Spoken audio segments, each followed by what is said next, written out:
When I'm traveling. When I'm traveling.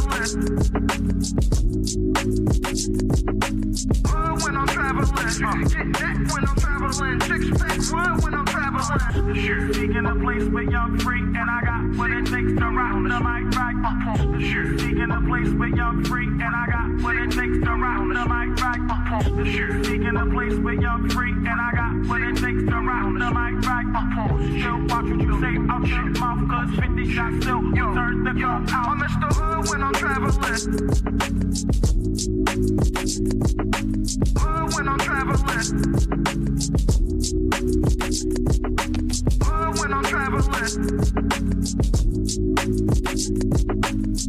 When I'm traveling. Get that when I'm traveling. Six pack when I'm traveling. When I'm traveling. When I'm traveling. When I'm traveling. When I'm traveling. Get that when I'm traveling. Six pack when I'm traveling.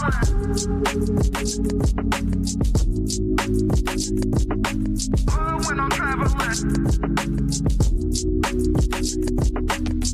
When I'm traveling. When I'm traveling. Get that when I'm traveling. Six pack when I'm traveling. When I'm traveling. When I'm traveling. When I'm traveling. When I'm traveling. Get that when I'm traveling. Six pack when I'm traveling. Sure. Seeking a place where y'all free, and I got what it takes to rock the mic right. Sure. Seeking a place where y'all free, and I got what it takes to rock the mic right. Sure. Seeking a place where y'all free, and I got what it takes to rock the mic right. Still watch what you say out your mouth, cause 50 shots still turn the gun out. I'm Mr. Hood when I'm traveling. When I'm traveling. When I'm traveling. When I'm traveling. Get that when I'm traveling. Six pack when I'm traveling. When I'm traveling. When I'm traveling. When I'm traveling. When I'm traveling. Get that when I'm traveling. Six pack when I'm traveling. Sure. Seeking a place where y'all free, and I got what it takes to rock the mic right. Sure. Seeking a place where y'all free, and I got what it takes to rock the mic right. Sure. Seeking a place where y'all free, and I got what it takes to rock the mic right. Still watch what you say out your mouth, cause 50 shots still turn the gun out. I'm Mr. Hood when I'm traveling. When I'm traveling. When I'm traveling. When I'm traveling. Get that when I'm traveling. Six pack when I'm traveling. When I'm traveling. When I'm traveling. When I'm traveling. When I'm traveling. Get that when I'm traveling. Six pack when I'm traveling. Sure. Seeking a place where y'all free, and I got what it takes to rock the mic right. Sure. Seeking a place where y'all free, and I got what it takes to rock the mic right. Sure. Seeking a place where y'all free, and I got what it takes to rock the mic right. Still watch what you say out your mouth, cause 50 shots still turn the gun out. I'm Mr. Hood when I'm traveling. When I'm traveling. When I'm traveling. When I'm traveling. Get that when I'm traveling. Six pack when I'm traveling. When I'm traveling. When I'm traveling. When I'm traveling. When I'm traveling. Get that when I'm traveling. Six pack when I'm traveling.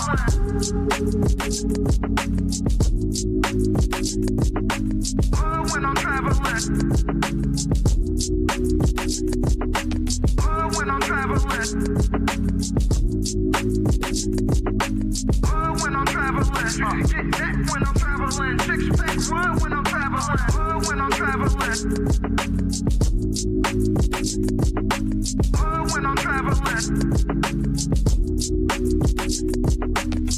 When I'm traveling. When I'm traveling. Get that when I'm traveling. Six pack one when I'm traveling. Sure, seeking a place where young free, and I got what it takes to round the mic right up on the sure. Seeking a place where young free, and I got what it takes to round the mic right up on the sure. Seeking a place where young free, and I got what it takes to round the mic right up on the still watch what you say out your mouth, cause 50 shots still turn the gun out. I'm Mr. Hood when I'm traveling. When I'm traveling. Direction, choose your own path. Don't just wear anything. Wear garments that mean something. You got hats, you got sweatshirts, you got jackets.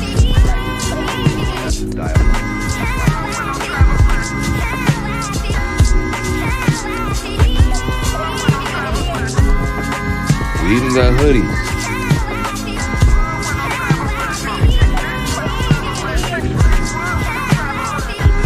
Let's not forget our classic tees. Direction, choose your own path.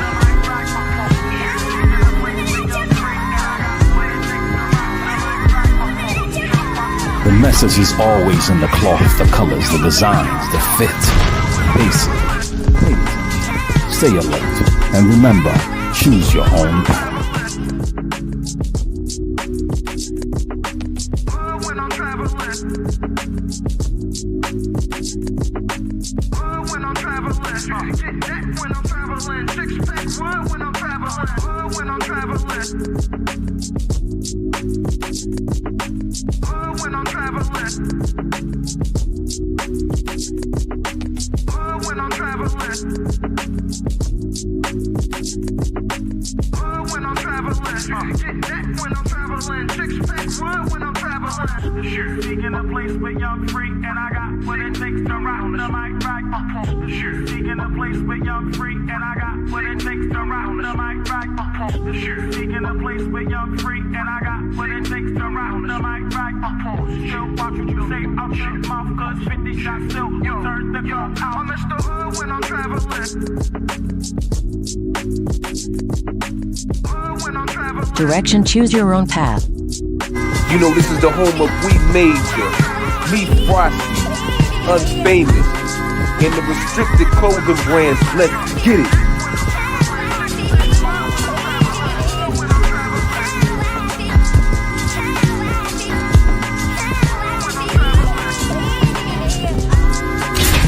The message is always in the cloth, the colors, the designs, the fit. Basic. Pay attention. Stay alert. And remember, choose your own path.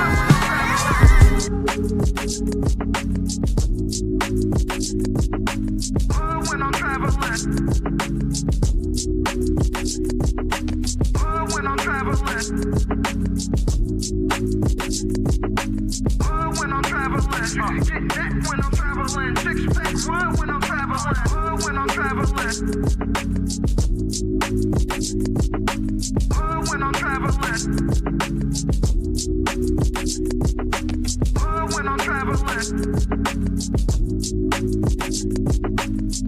When I'm traveling. Get that when I'm traveling. Six pack one when I'm traveling.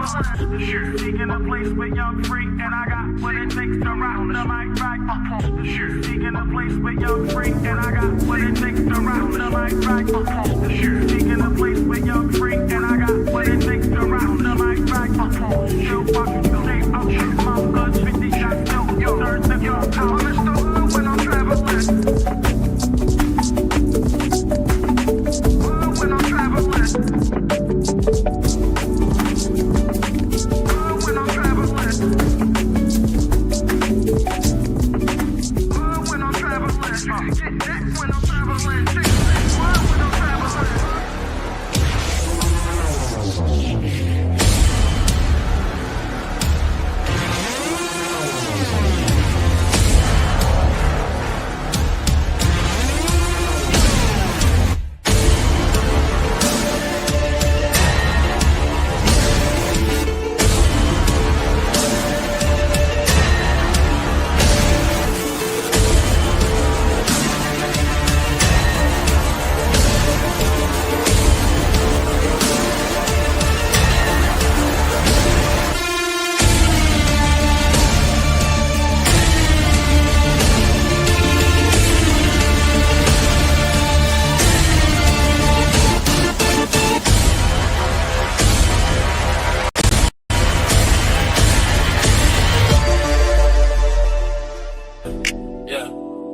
vodka. Some vodka. Some vodka, yeah. Like, share, subscribe, tell a friend, tell a friend. DJ Hamp about to go live again. So hit the likes, my friend, on your way in. First off, salute the chat. And to all new cousins, welcome back. Heard you searching for the real, well, this is where it's at. The latest topics and panels, and brother, don't get sent to the bathroom. We got all the stats, too, back to facts in the morning or the afternoon. Tuesday, women's POV, 2 Fridays, dancing, jamming tune. It's a community of real, and we better than the world news. This might be risky, I hope you know. This might be risky, let's go, let's go. This might be risky, no, I love you, real, I love it. This might be risky. Salute to DJ Hamp, it's time to start the show. Salute to DJ Hamp, it's time to start the show.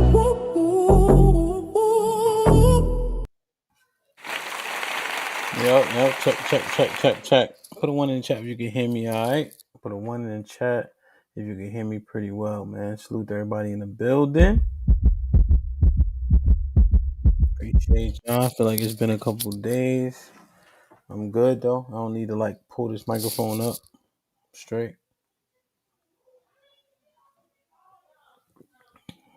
Everybody feeling good? Alright, cool. Man. Check. Like, share, subscribe, tell a friend. Hit that like button right now if you can. That helps the channel the most. You didn't have to send people in the building. We traveling a little bit in these next couple of days, so we off site, but we're gonna get it popping, man. I missed y'all on Wednesday and all that. I hope that everybody was safe yesterday, did the right thing yesterday and all that. You know what I'm saying? Football was great yesterday. Dang, I fell asleep. Who won the Cincinnati game? Who won the Cincinnati game? Y'all know? I guess I can look it up. Let's see, man. Make sure we get the likes up. We got almost 100 people in the building. So please make sure the likes match the viewership. Let's see if we can hit the goal. Really? Wow. It's close, too. Joe Burrow be balling, though, man. I'm telling you. Joe Burrow be balling. Where is this ball? Okay. Yeah, I think I fell asleep in like the end of the third. No, mid-third. Because it was only like 12-7 when I looked at it. Yeah, man, get the memberships up. Get the likes up. Let's see if we can hit the super chat goal. Trying to get 50 super chats in the next couple hours or so. Yeah, man. Feeling pretty good. Traveling just make you tired as hell, bro. Know what I'm saying? And then when you ain't sleeping in your own bed and all that, it just, you know. Oh, word. Yo, real shit. Let me see in the chat real quick. We can get it popping, man. Let's see. Fishing, good morning. E-Dub in the building. Insane in the building. Quincy was good. Good to see you. D Majesty, salute my brother. Hope all is well. Samuel, Shalom, Mark. There he is. What's popping? Mel, you already know. What's goody? Insane, salute. Callie in the building. I think I got E-Dub already. Lee was popping. Royale, salute. Valerie, what's up, Miss Valerie Smith in the building, man? I ain't seen you in a little bit. Well, I always see you in the comments after the show. And I see you in the live shows in the evening. So salute to that, man. Saul was popping. Miss Jen, salute. I hope everything is everything. I mean, what's popping? Uncut, what up, my brother? Good to see you, man. Hope all is well. You heard? Let me see. Let's go. Let's Escobar. What's popping? Fat boy. Good morning. Yo, Nathaniel, what up, Doc? Good to see you. Like, share, and subscribe, man. Night Bobby Haven is always a blessing. OG Vet Life in the building. Let me go. Impressed, putting in work. Indeed. My brother Marcus in the building. What's good, kid? Good to see you, my brother. Leon was popping. Eugene, Mrs. Steele was good. Dr. Steele in the building, man. Call me Queen T. Was popping. It's funny. Zeke, Shalom was good. Robert was popping, man. It's been a minute. Salute. Boot camp was popping. Good to see you, man. Ray, what up? Okay. Homeboy, shalom. Tony was goody. Oh, Crown Prince was good. OG, how you? Hope everything's everything, man. Let me see. Dr. G in the building. Salute. My brother Nas was good, my G. Hit the like button, man. You know what I mean? We got 100 people in the building. Let's hit the like button. I was thinking of this, yo. I was tortured by a whole lot of stuff that we've seen pretty recently. And so I said, let me just see how we can converse about this. We may be here for a good time, maybe not a long time, but let's check it out. Walk with me.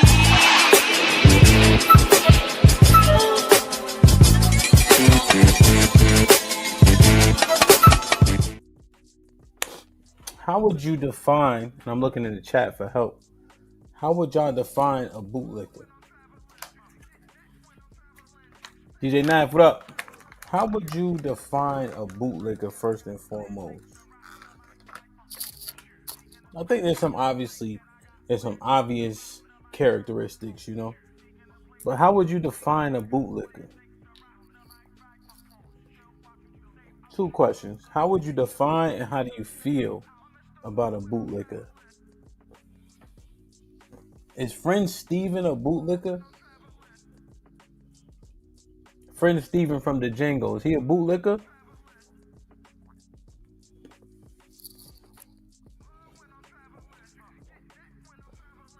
Yeah, Dr. Still, I agree. Definitely an ass kisser. But I think it's more egregious than that. I think the bootlicker is more egregious than the ass kisser.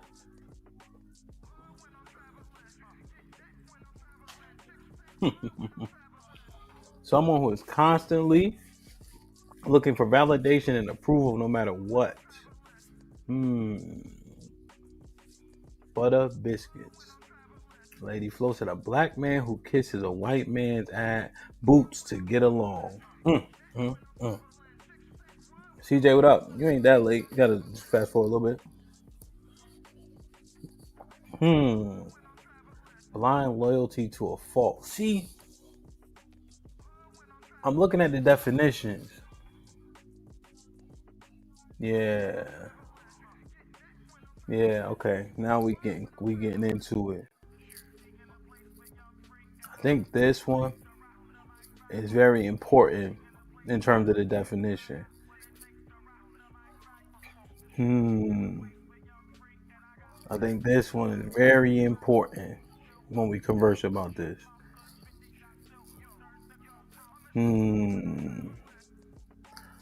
See, those 3 right there, I need to star these. Because I think the egregious nature, Dr. Steele, is why I understand what you're saying, and I agree just because it has accuracy to it. But the egregious nature, you know, is the key difference. Like, to go along and get along, people keep their head down, don't make no noise, you know, they may yes sir, no sir, but they're not doing too much, you know. That's why I'm thinking it's deeper than the ass kisser, or somebody who's just going along to get along. It's like a person, it seems like they go out their way. And so even when you have a conversation with someone who you saw go out their way, it's hard to take them serious now. It's hard to look at them the same way. There was a thing that happened, I don't know if y'all saw it, right? With Texas A&M. Did you guys see that?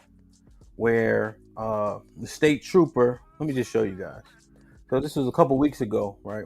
The state trooper, they are standing in front of the tunnel, right? So people can't just go in the tunnel where the players go to and fro from. But he was a little bit extra when the kids from the opposing team went into the tunnel. Now the state trooper is white. The 3 kids are black.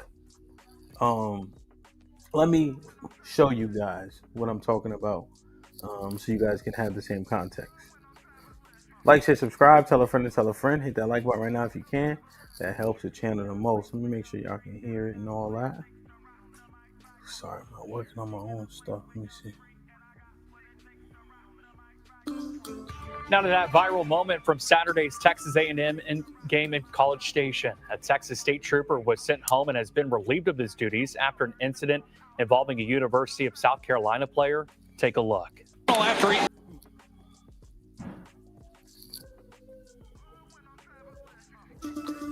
That's the Now incident to right that there. viral moment from Saturday's. I just want y'all to understand what happened, right? The trooper followed them into the tunnel. As you can see, the player who scored the touchdown came up slightly hobbled. So he probably goes into the tunnel probably further than what he probably would normally, just because he was kind of hobbling, like he tweaked or pulled his hamstring. And so the two guys, his two teammates, follow him in the tunnel, and you even see the players kind of try to move out his way, you know.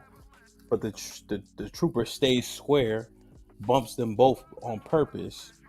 And the kids are like, what? Like, because they even tried to move out his way. And, you know, this is the assessment. So I'm just going to show you guys what happened. And then there's an obvious take on this that will qualify you as a bootlicker, maybe.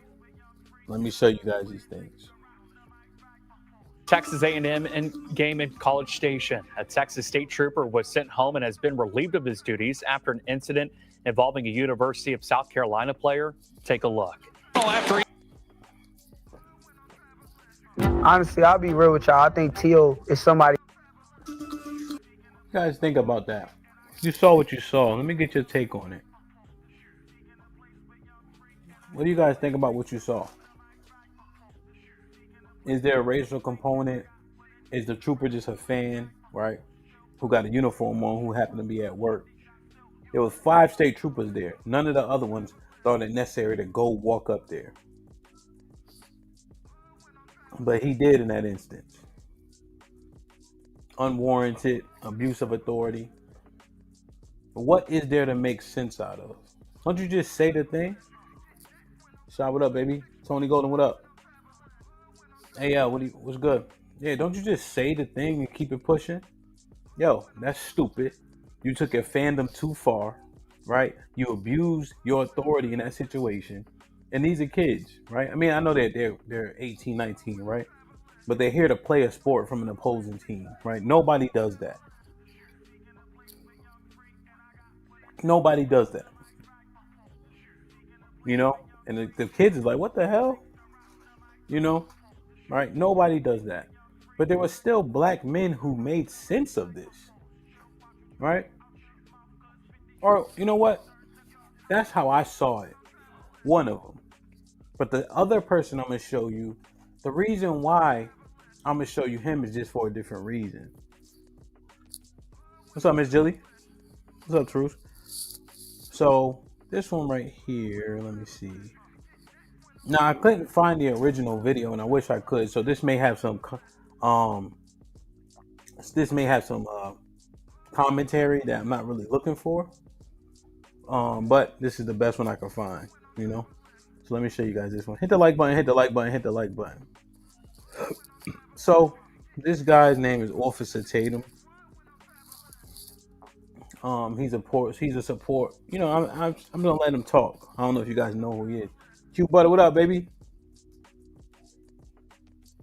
Where Naf? Yeah, we got to get the likes up, man. For sure. Let me ask y'all. Put a 1 in the chat if I'm right. No, put a 1 in the chat if you agree with this sentiment. Put a 2 in the chat if you disagree with this sentiment. Every black conservative MAGA isn't a bootlicker, but every bootlicker is a MAGA conservative.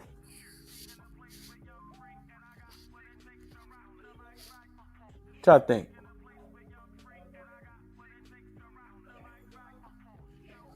What y'all think about that statement? So every MAGA conservative that's black isn't a bootlicker. But every bootlicker, you know, because we're talking about black people, is a black MAGA conservative. What y'all think?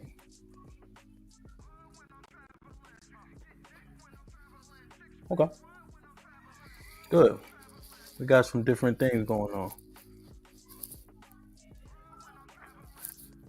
Yeah. I like that, Leon. I'm glad you said that. Okay. O'Shea, what up? You torn? Me too. I think, Aaron, you know what's tearing about it is the obvious initial knee-jerk answer is yes, and I could see how people could get there.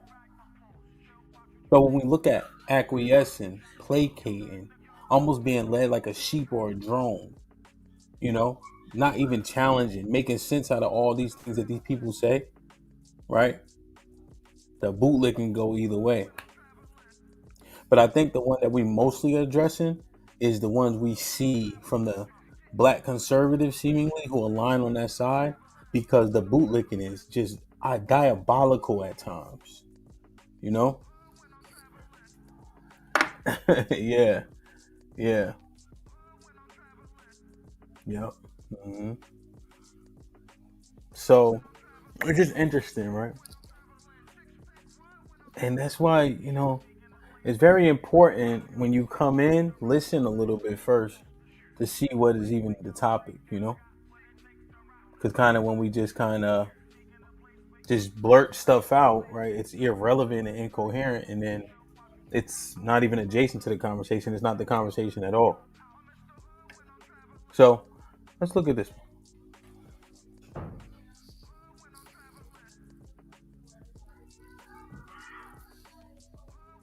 Talk about the South Carolina football player and the cop getting into an incident. Now, I don't support the cop and what he did, but there needs to be context. He ends up supporting the cop and what he did. Come on, 27-8. Should the deputy have done, the trooper have done that? It's a little excessive, right? This guy's in a tunnel celebrating. Now he had to go in there and tell him to get out of the tunnel. So he intentionally, in my opinion, bumped into him and said, get out the tunnel. It wasn't that he was going somewhere and they inadvertently bumped into each other and then he's cussing at the kid. That's not what happened. First thing that I thought when I saw this, I'm like, why is this such a crazy big deal? Why is this such a big deal? I bet you, back when I played ball, this would have never even made the news. Nobody would have really cared. And let's play the clip. And I'm not saying that the officer was right. I'm just saying nobody would care. But let's play the clip because this is the full. See that take, right? Makes no sense. That take makes no sense, right? It's not about like when we play football, you know? So like when I played football in college, you can make a wedge, you know, you can hit with your face mask. You can hit receivers. You can horse collar a little bit. But this isn't a football thing, right? It's the conduct of the people that are policing the stadium, you know, protecting the tunnel, right? The trooper abusing his power. That has nothing to do with then and now, right? This has nothing to do with football. So that statement is incoherent to what we actually assessing. You see what I mean? Like, it's not like somebody got speared, right? When we used to do back in the day. So that context, what he's saying don't even pertain to what we assessing. Let's take a look.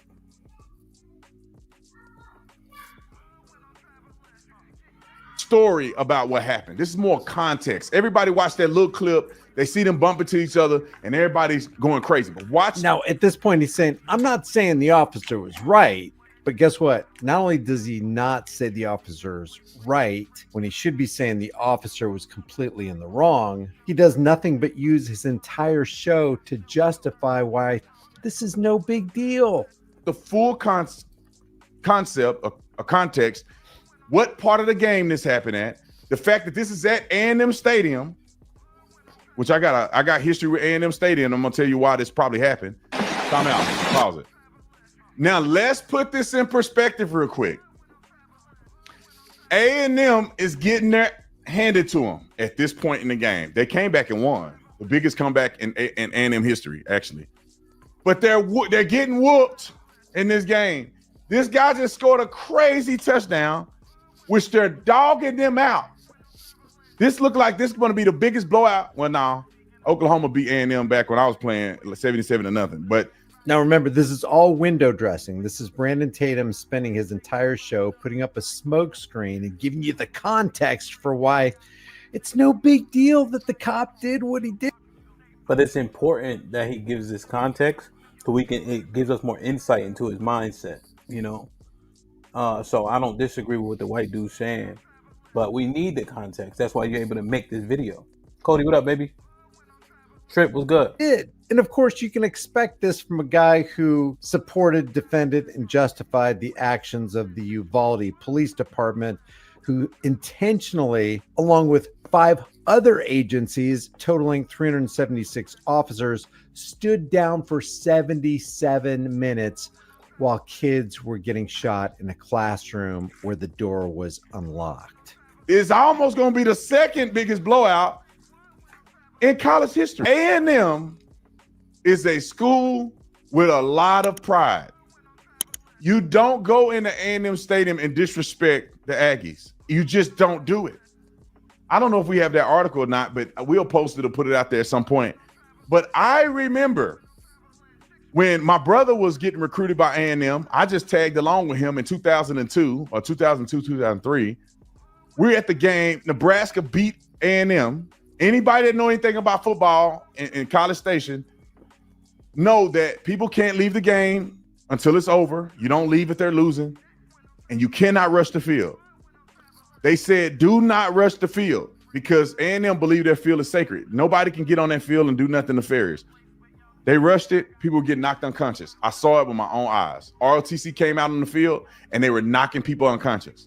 And then people begin to run back into the stadium. Go research and look it up yourself. You think I'm lying. People have reported about it. I was physically there. This was before cell phones. If it was cell phones, everybody would have had it on camera. People face down at the stadium. And so, to frame this, do you think the state troopers in the state of Texas are going to be friendly with the opposing team that just scored another touchdown, and now they all up in the tunnel celebrating? So he has to go in the tunnel and tell them, get out of the tunnel. Roll the clip.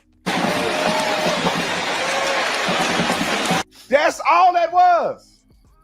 That's all it was. He didn't do anything wrong.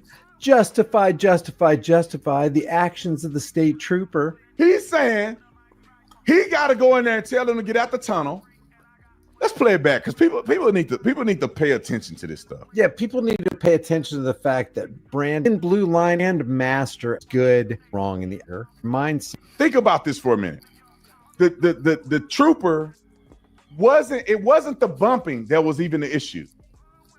People that didn't understand when this happened during the game, they think that the players were coming out, and I thought it at first, that the players were coming out at halftime, which means that the trooper is trying to go in while they're coming out, which would be incredibly bizarre to do. And he bumps into him and he gets mad at him. That's not what happened. Intentionally bumping into somebody, coming out at bizarre, standing with to tell. He celebrated in the tunnel. The state troopers telling him to get out of the tunnel. If you watch it, it's not about the bumping part. The trooper is not mad at him because they bumped into him. Because if you watch it, the trooper actually bumped into the guy on the left. He didn't even really touch number 4. But what he was doing was yelling at them to get out of the tunnel because they shouldn't have been celebrating in the tunnel, which is probably what he perceived. Roll the clip. Watch it. 27-8. It makes no sense what he's saying, right? The trooper didn't say a word to the boys until after he had the Popeye the Sailor Man arms and bumped into them purposely. The kids try to get skinny, right? They try to turn their shoulders. The trooper stays square, bows his arms to bump into him, and then after bumping them, he engages them in dialogue. I don't know what Brandon Tatum is talking about. It's stupid as hell what he's saying. Nobody said no words. Nobody said no words. Why he said that?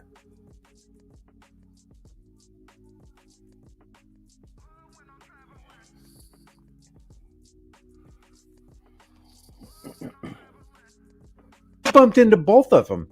He said he didn't really even bump into number 8. This cop clearly bumped into both of them. He said he really didn't bump into the both of them, and he intentionally did it. Why? Because he's a tyrant, and he's used to getting his way, and he's used to abusing people. And at this point, you got to stop and ask yourself a logical question. If this police officer has the mentality to bump into 2 massive football players in pads, his body on his own, given it a right. It's a little excessive, right? But all he was doing, probably mad at them winning the game. He's a little excessive, but all he was doing was justify. And them, and this guy's in the tunnel celebrating. Now he had to go in there and tell him to get out of the tunnel. Did not have to go in there and tell him to get out of the tunnel. Like those football players are going to stay in there for the rest of the game. Give me a freaking break. So unnecessary. Just like cops always do the unnecessary. Brandon Tatum, once a cop, always a cop. Once he has the mentality of a cop, it's never going to leave him. So he intentionally, in my opinion, bumped into him and said, get out the tunnel. It wasn't that he was going somewhere and they inadvertently bumped into each other and then he's cussing at the kid. That's not what happened. Now you can be mad at the trooper for doing that. It's some scary shit, bro.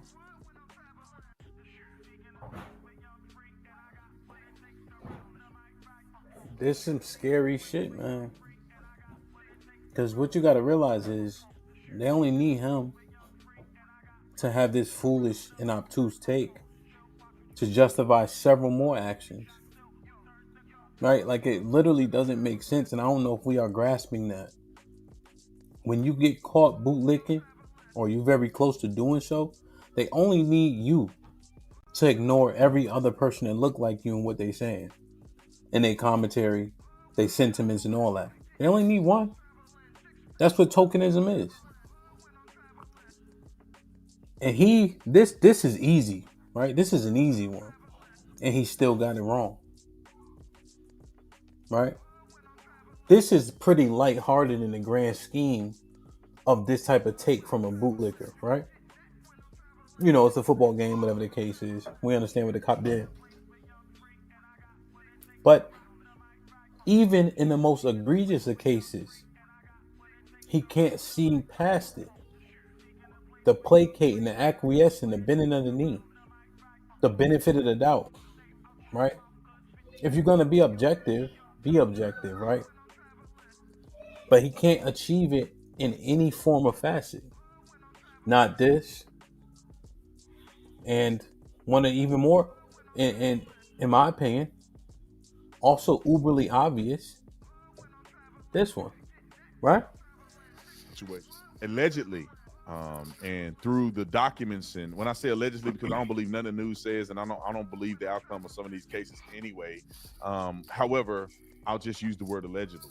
So they responded to a prowler call, which means a person who's lingering or loitering around the property, potentially going in the backyard, searching through stuff. Could be an individual that could be looking to burglarize. Do we need to play this? What you think the take was on this with Sonia Massey? And then here's what people misunderstand, right? They make the victim, in order to justify it, they make the victim the villain. See, that's one thing that gets missed a lot. They make the victim the villain in order to say the things that they say and the conclusions that they make.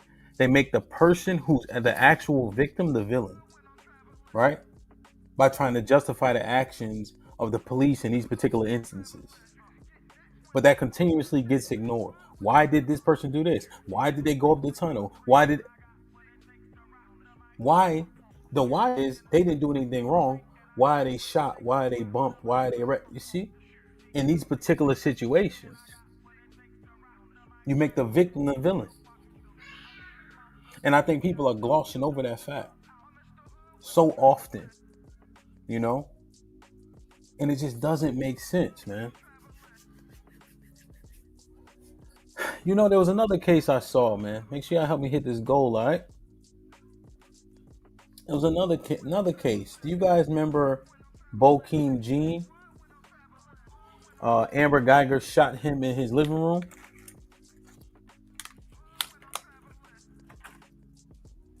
You know?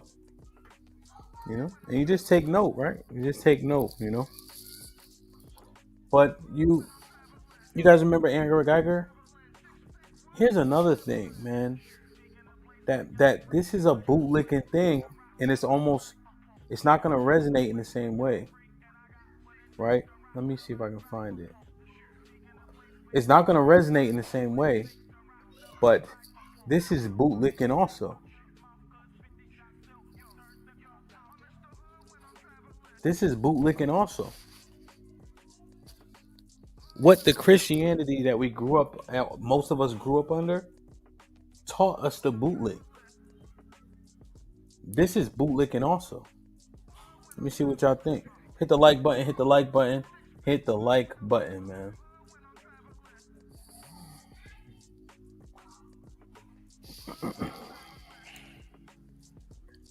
Say twice or for the 100th time what you've or how much you've taken from us.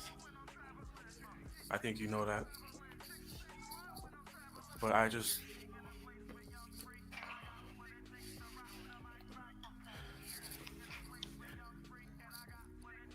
hope you go to God with all the guilt, all the bad things you may have done in the past. Each and every one of us may have done something that we're not supposed to do.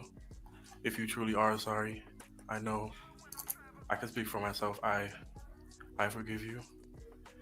And I know if you go to God and ask him, he will forgive you.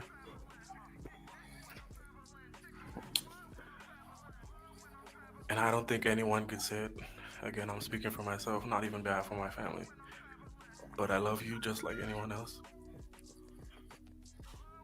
And I'm not gonna say I hope you rot and die just like my brother did, but I personally want the best for you. And I wasn't gonna ever say this in front of my family or anyone, but I don't even want you to go to jail. I want the best for you. Because I know that's exactly what both of them would want you to do. And the best would be give your life to Christ. And just in case y'all don't know, right? Bokeem was sitting at his kitchen table at night eating ice cream. She came into the apartment building where she also lived, intoxicated. She was off duty at that time. Went into the wrong apartment and shot him dead at his kitchen table.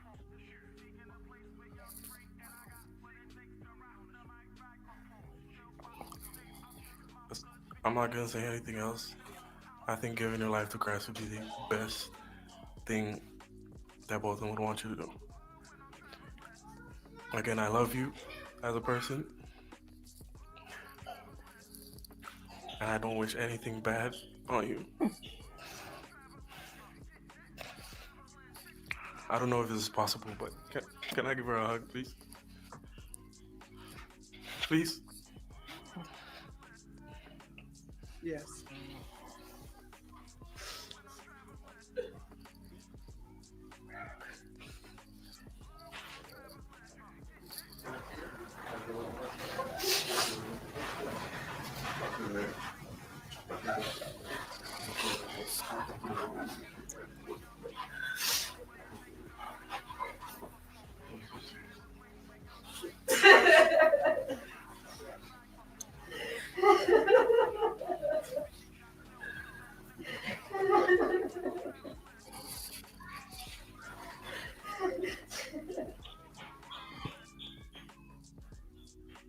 Disclaimer.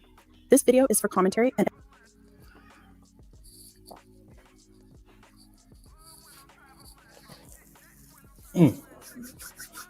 So, seeing that, yo, the Stockholm syndrome, man. We lack understanding so often, you know. And the Officer Tatum is easy to see. I think it's easy to see, but I'm not sure because we have people that'll do similar things, right? In similar ways. And even this forgiveness bullshit, right? That was ridiculous. That hurts your feelings watching that little boy do that.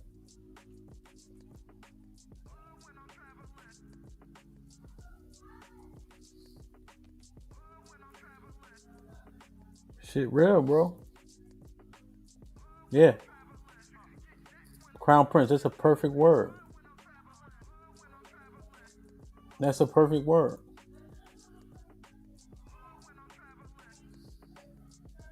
It's sick, right? And we seeing this type of stuff happen too often. Let me play this. I know I'm going slow. I apologize. Just chilling today, you know? Look at this, right? So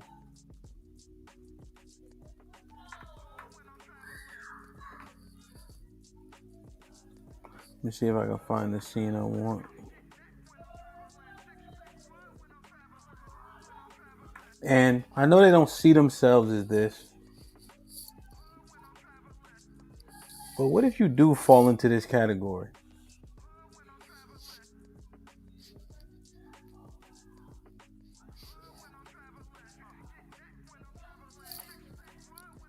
Work real hard. I drank corn liquor. That's the truth.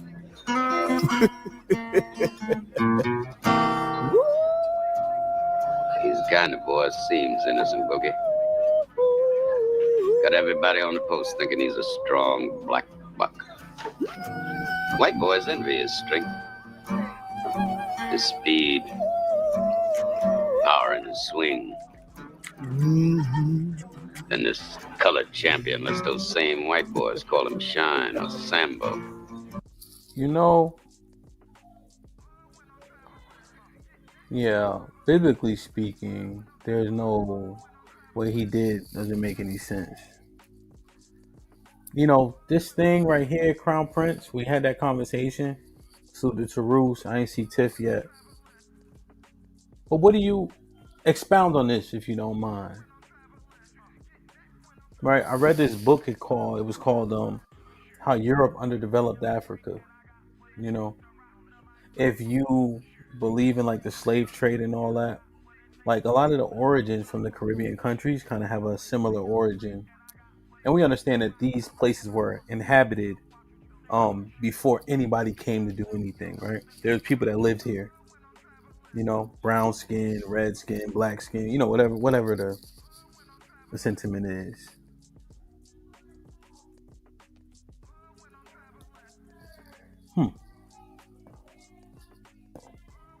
Like, I think I need to have this conversation about the FBA versus everybody else one more time without some of the salaciousness. And I think the conversation was good pretty much, but so we can really get to the bottom of it.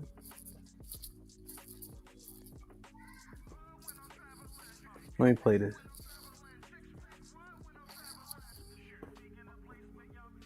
Whoa! Power in his swing. And this colored champion lets those same white boys call him Shine or Sambo.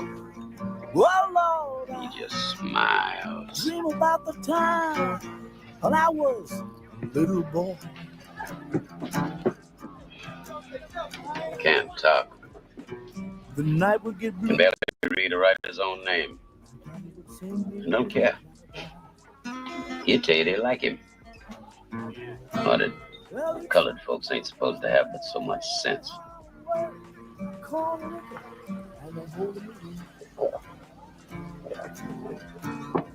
Yes, he would. You know the damage one ignorant Negro can do.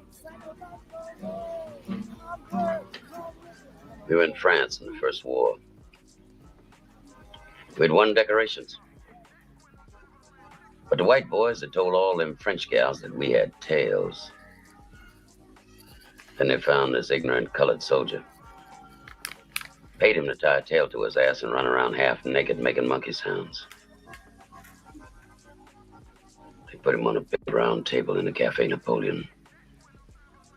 Put a reed in his hand, crown on his head, blanket on his shoulders and made me bananas in front of all them Frenchies. Oh, the white boys danced that night. Passed out leaflets with that boy's picture on it. Called him Moonshine. King of the monkeys. And when we slit his throat, you know that fool asked us what he had done wrong.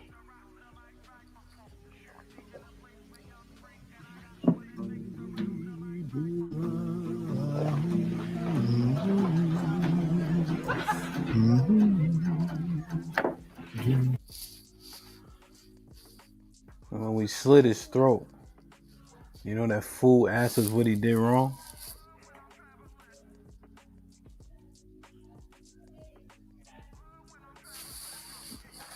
And when we slit his throat, you know the fool asked us what he did wrong? You don't know how dangerous this type of conduct is. Placating, acquiesce, justifying. Y'all know how dangerous it is, man. Being used as cannon fodder, a pawn. You don't know how dangerous that type of conduct is, man.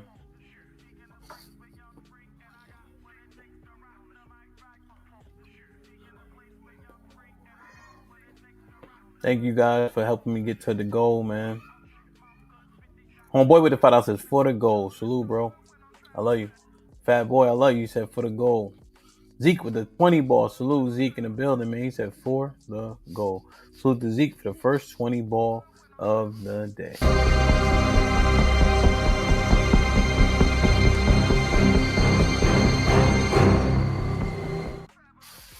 Didn't fit. Fat boy for the goal, for the goal, for the goal. It looks, fat boy. It's still 170 people in here. Help us meet the goal. $5 super chat. See if we can get 50 or any super chat. See if we can get 50 of them. So solid with the $10 is related to Crown Prince comment. Caribbean and Africans haven't internalized their hatred as much as we have. They have more forgiving, lenient outlook, in my opinion. That's an interesting take. So solid.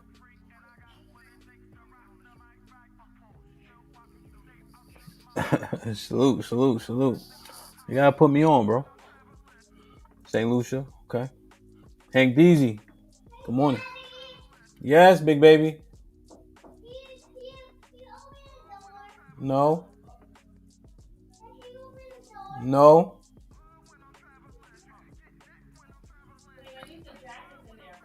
Oh, hold on, y'all. So, let me show you this. Now, here's what happens when you are such a bootlicker. Bye, I love you. Bye, Janelle.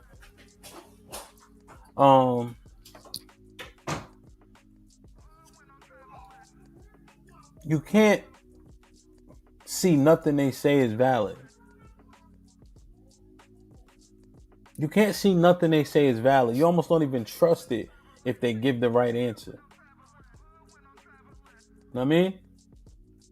So I looked at this dude and I'm like, yo, I think what he's saying is sensible. You know? I think what he's saying is pretty sensible. But because of everything else he's ever said, it's like, I can't take you serious. We can never be cool. We can't be tight.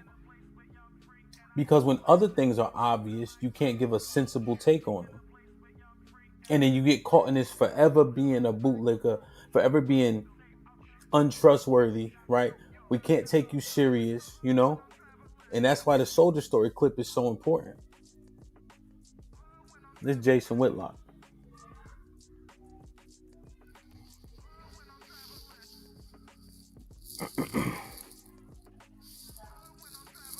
This is actually interesting.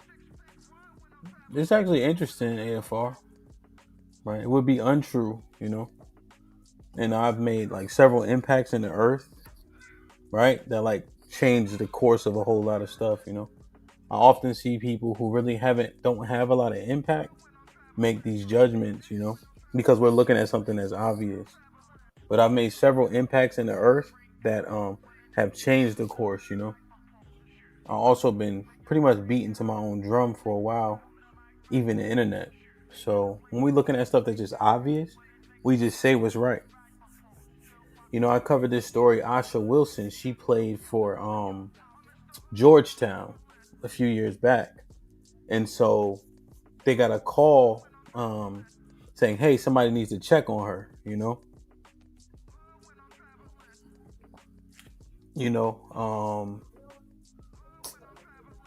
And so she comes out her house and swings a knife at the trooper or the police officer who came to check on her, this Asian guy. And so he ends up shooting her. But we covered it, and it was obvious that the shooting was justified. My take on that particular thing is, hey, say what's right. Say what you know the truth to be, That way, when you call out, when you just say what's right and you keep it honest, whichever way it goes based on the footage that we see, and we're able to obviously understand, it gives you more credibility.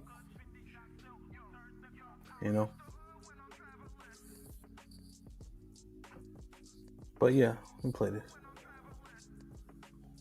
South Carolina's playing at Texas A&M. This kid scores a touchdown, maybe pulls his hamstring, keeps jogging up into the tunnel. And when he and a teammate are returning, this Texas State trooper who's there for security purposes, who I'm sure is a huge Texas A&M fan, and Texas A&M's getting the doors blown off of them. They're down 27-3 at this point, late in the second quarter. And he walks through in between these two players and elbows out, kind of gets into some elbow-to-elbow contact or whatever, and points at them. And the kids, they're excited. They turn their head briefly and then keep it moving. And I think it's a horrible look for the state trooper. I think they had every right to pull him from the game and say, hey, man, what are you doing? Go home. Perfect. But that's the end of it. This is not the Texas A&M massacre. This isn't an example of police brutality. This is a Texas A&M fan wearing his work uniform, doing security at a game, that is watching this magical undefeated season blow up in his face. And this dude fanned out briefly and did something really stupid, but that's it. And I'm watching people try to turn it into much more than that. And of course, Ryan Clark, right on cue, jumps into this. Let's play the Ryan Clark clip on this incident. What happened at the Texas A&M South Carolina football game is unacceptable for an officer who was there to protect everyone in the stadium to walk toward those young players with that level of aggression, that level of intention, that level of purpose, and that purpose being nothing for good is something that just can't happen. And now, if you are these young men's parents, this is worst case scenario for you. This is something you've coached your kids through. You told them how to behave. You told them what to say. You've told them how to look. And you told them all these things just to stay alive. And so now in this situation, someone who is in that stadium to protect them is the aggressor. And here's my biggest problem with the whole thing. There was 100,000 people in the stands. There were two entire football teams on the field, and there were millions of people watching on TV. So what kind of decisions does this officer make when no one is watching, when there are no immediate consequences? And thank God that Texas A&M acted extremely quickly to at least try to rectify the situation so everyone on that football field and in those stands could feel safe. But this is a cautionary tale. This is a warning. There are those people that feel so entitled and so empowered and have that level of audacity and also intoxication on power that they believe that they're above the law. It's not just about protecting those young men on the field, which is something we have to do. It's about protecting those young people in these streets, in these schools, that just walk around in everyday life from those who don't understand the power of the badge and the responsibility of it. Thank God today worked out the way it did, and we got a great SEC battle. But not every young man is so lucky. Steve? Message! I don't... Look, if I'm A&M, I just would say, look, you're not... What you guys think? What y'all think about what Ryan Clark said? He doing too much? And that's the thing, right? That kind of goes along with what I'm saying. Say what it is. Don't say what it ain't. We know that trooper is a fan in uniform. I agree with that shit. Things can escalate, and if he's willing to behave like that, what is he willing to do when the cameras ain't on and the light on? I understand that, you know. But people on so high alert, if you are over the top with your opinion, you exacerbate a sentiment in a way in which is unhelpful too. You know, so I catch his drift, but when we make everything so sensational, right? When we kind of assessing this, it also can become unhelpful on the other side. So when Whitlock was talking, even though he'd been bootlicking for so long, I understand what he's saying. But you just can't trust him because in the next breath, he'll say some wild shit that don't make any sense because he's been bootlicking for too long. Everything ain't gonna make sense how you want it to. So just say the truth. It's easier that way.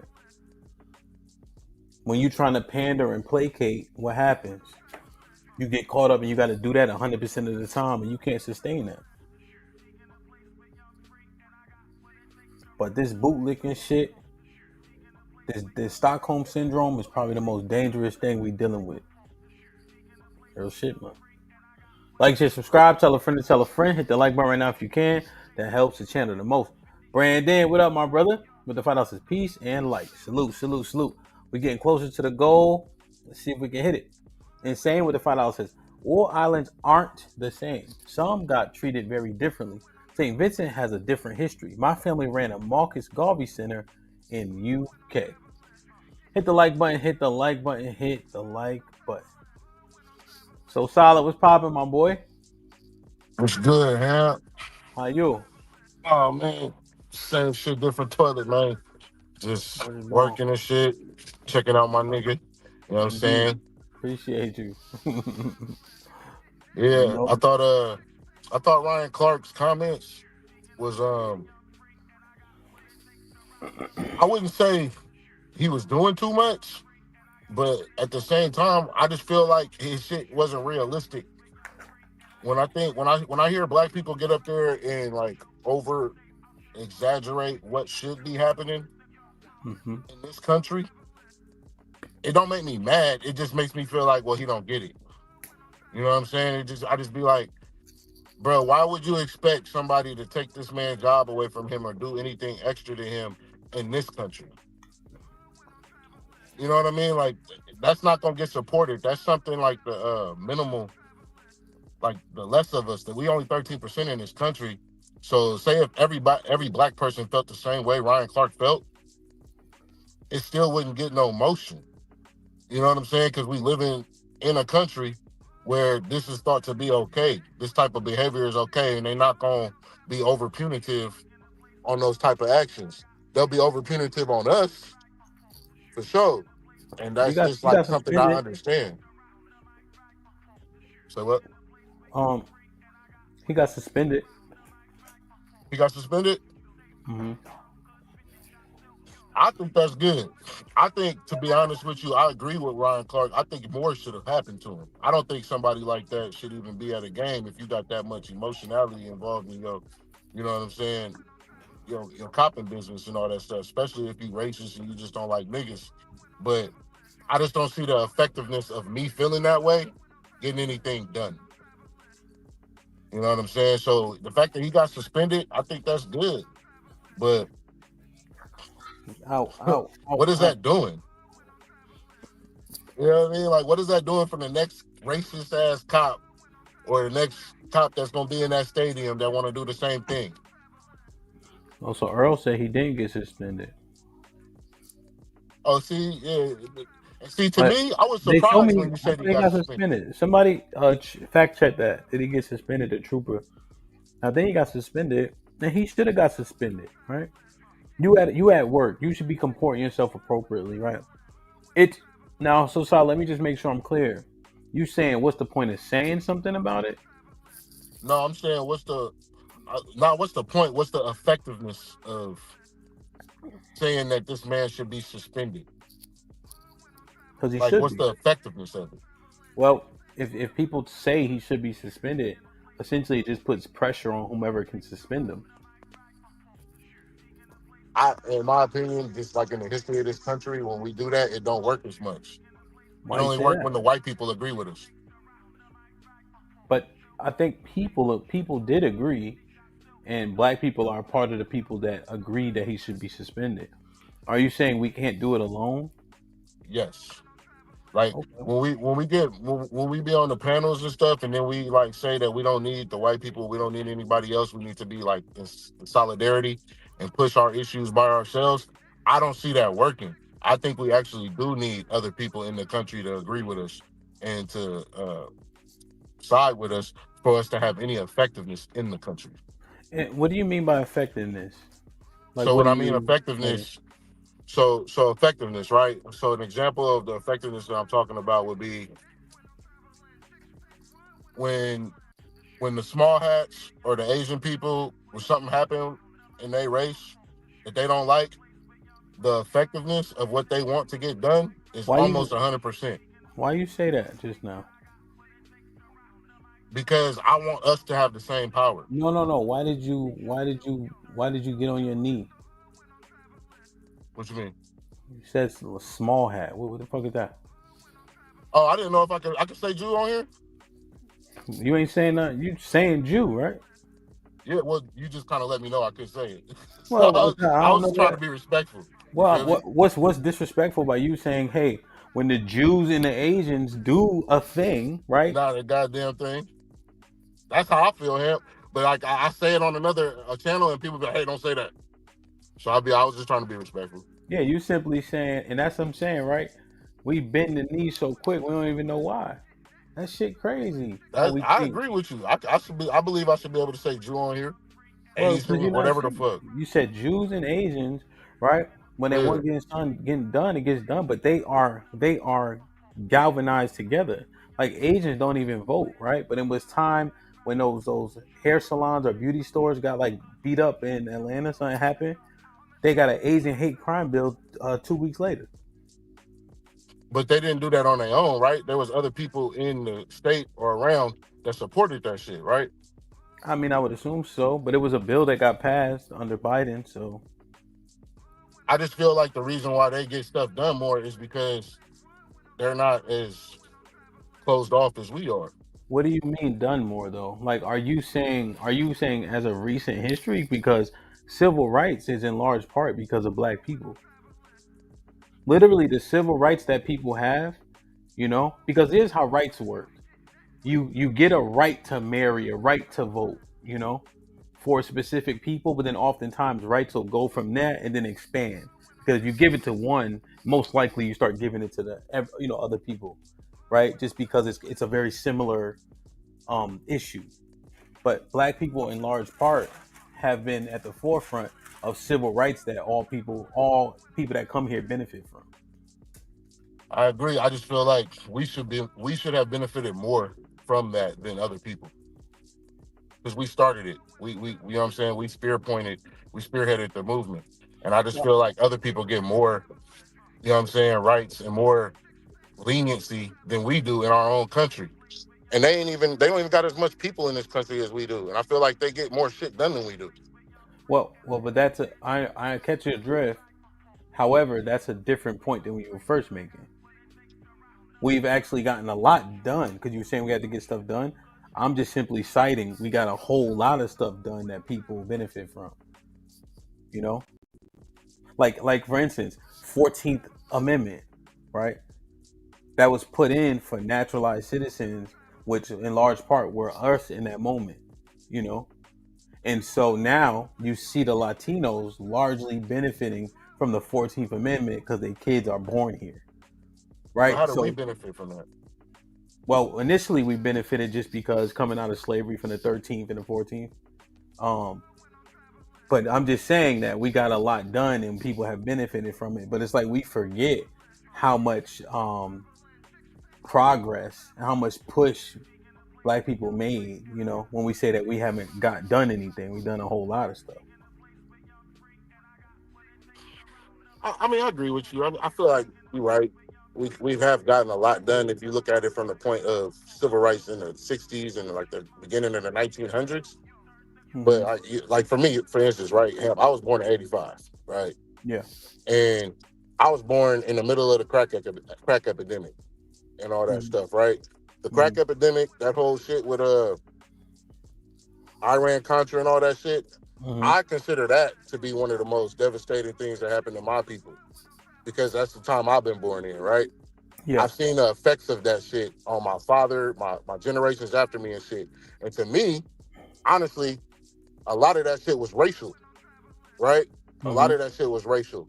So when I think about civil rights and I think about all the stuff that we've done, I don't see how that affected my life. Now, I can see how it affected the 1960s and the 70s kids who was getting beat up in the streets by white racist policemen and all that stuff. But my generation, it was a little bit more subtle and methodical and diabolical about how they did us. You know what I mean? I don't see a lot of the same things that my ancestors saw. So I don't really bitch about that shit. You know what I mean? I bitch about the more intangible things that we can't really see that's being done to us. And I think we should move away from this whole pushing for rights things and just try to get the family and get a lot of other things back on point. That's just my view of it, right? So when I bitch about, oh, that shit didn't help us, or that shit ain't helping us, I'm coming at it from that view mostly.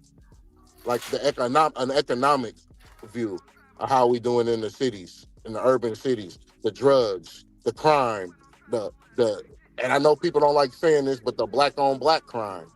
You know what I mean? Like all that stuff, I feel is a result from racial things that were done in the 80s and 70s to us that are still happening that we don't want to address because we're so busy talking about old shit. So wait, is it things that happen to us or our conduct? I know you don't like this shit. It's I want to say both. Okay. But the majority right now, I would say our conduct. Right now, what do you mean? I would say that the things that happened to us in the 80s was very prevalent and was very, like, a huge part. But here in 2025, the results of that shit that's happening, I think the more debauchery that we get into and the stuff that we're not doing right is more our fault than what happened in the 80s. I would say my father's generation in the 90s and the 2000s, you could give them a little bit more leeway because they were being experimented on and they didn't know what the fuck was happening. But we have all this knowledge now. We got phones, we got encyclopedias, we got all this internet. We know what was happening. We see how they fucking play on us. You know what I'm saying? We know what's going on, but our conduct has not changed. But think about this, right? I understand what you're saying. You said your father's generation was the most affected. What's the residual effects on the children? You know, I know a dude. He's from Delaware, right? You know, Biden, Delaware, right? You know, crime bill, the whole 9 yards. He's the first or second case with the crack versus coke convictions and such. He got caught with 6 keys. He got convicted to 40 years. And he was in prison for 18 years. And they reformed the crack versus coke, the prosecution. And so he came home in year 18 when he's supposed to do 40. Right. But when you take a generation of men who are agreeing to be outside, right? But then you have so many disparities in how people are policed. And then because he's 60 years old, the guy I know, right? I'm 39, so he could be my dad for all intents and purposes. What happens to those kids that come out of those men that are over policed? The enforcement is different based on the systematic thing, then systemic things, and then cultural conduct, and then cultural biases. Because Ryan Clark was saying, Look how he conduct himself with 2 million people watching. What is he willing to do when ain't nobody watching?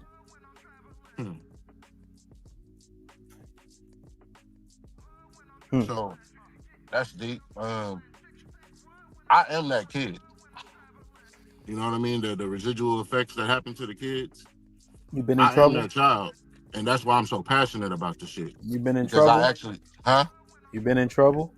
Yeah. You know what I'm saying? Like, yeah. And I'm 40 years old, and I'm fighting for my life right now, trying to get back to normal, just trying to do shit the right way because I feel like I was misled back in the day and all that shit. And I feel like that didn't come from no white man.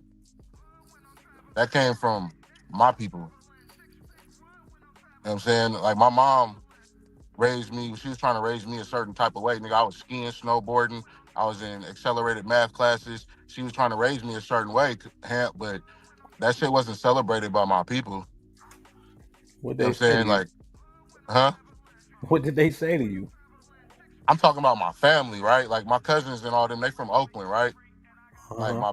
my big cousins, my uncles and all these niggas that have been in the penitentiary, then sell drugs, done drugs, all that type of shit. And I'm coming to Oakland from Pinole, California, touting my achievements, and they, nigga, that ain't shit. You ain't doing this. You ain't got this. You ain't out here living like this. I'm where you soft. You this, you that, you this. Because, and all that did for me, Hamp, was make me want to be more like them. Because these are black men. These are my role models. These are people I'm looking up to. And I'm saying, if you think that this shit is corny and you think that this shit is soft, then fuck all that. I'm with y'all. I need to be taking the dope out my grandma's house. I need to be riding in cutlasses. I need to be slapping. I need to be pulling these bitches. Fuck all that shit that my mama talk about. You know what I'm saying?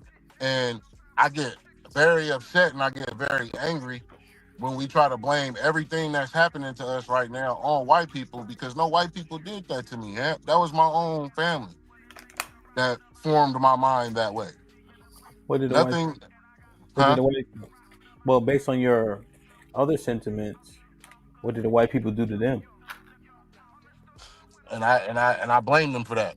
I hold them accountable and I hold them responsible for that. But I don't rely on them to change it. I rely on us to change it. You know what I'm saying? Like, we see the play. You know what I mean? We see the play. We see what they did to us. Let's get right, man. You know what I'm saying? Let's get right. Let's do this. Let's do that. But anytime you try to bring that type of shit up to our own people, not all of us, but just some of us, they want to stay in what we've been programmed. Like me, for example, Hamp, I love rap, right? I love hip hop. It's like, I don't think my life would be the same without it, Hamp. But I honestly see the detriment of it. You know what I'm saying? I love it. I have a very, very fucked up relationship with this shit. But if you came to me and you said, hey, So Solid, we got to get rid of the rap shit, bro. Just if you really serious about getting on this path and cleaning up the race and cleaning the mentality and cleaning the mind state, then this rap shit ain't good for us. And I'm going to need you to fucking abstain from that shit. I do it, Hamp. You know what I'm saying? I would. It would hurt me more than you think. Most people listening right now probably be like, nigga, that ain't that much for you to give up. For me, yo, pink cookies in a plastic bag, bro. Like, this shit raised me, my nigga. Like, my father wasn't here. I got a lot of my masculinity from rap. I got a lot of my shit from rap. You feel me? So it's a love relationship with this shit, but I would give it up for our people if I knew that it was a detriment and hurting us. So, but I don't think most of us would. So there's a few things, right? And I was actually not arguing, but Shad and I were going back and forth about, you know, black people have overachieved and overcome and pushed through, you know, and I was kind of, you know, just, we were going back and forth about it essentially. But what do you do? How do you fix people having opportunities in 30 and 40 years of the ability to get right? So like Gangs in New York, you know that's in the 1900s, right? Yeah, that's one of my favorite movies. White people acting a fool. And then they give them things. They give the Irish the police station. They give the Italians the fire station. So now these people can start to normalize. Yeah.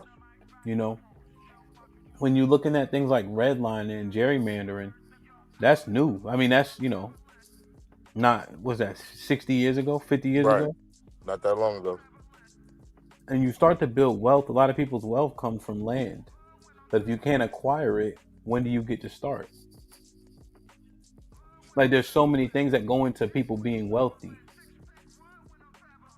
Well, that's why I appreciate your channel, and I appreciate channels like this, because I think honestly a lot of the black men in these space have the right answer.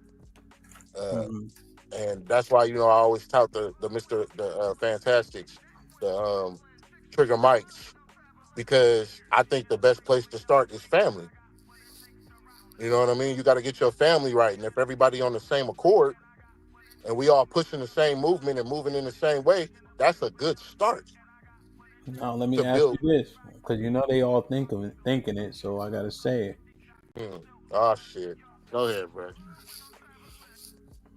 What you think I'm about to Nigga ask? here, bro. Well, you know the people's thinking it. What's up, bro? They used to see you on Tuesday when Sherelle here, so they probably surprised to see you on Friday. Oh, come on, man. But you know, what your wife? Yeah. What's her nationality? My wife's nationality is Latin. She's from San Francisco, but she's her people from El Salvador. She's Salvadorian. Come on now, dog. Come on, man.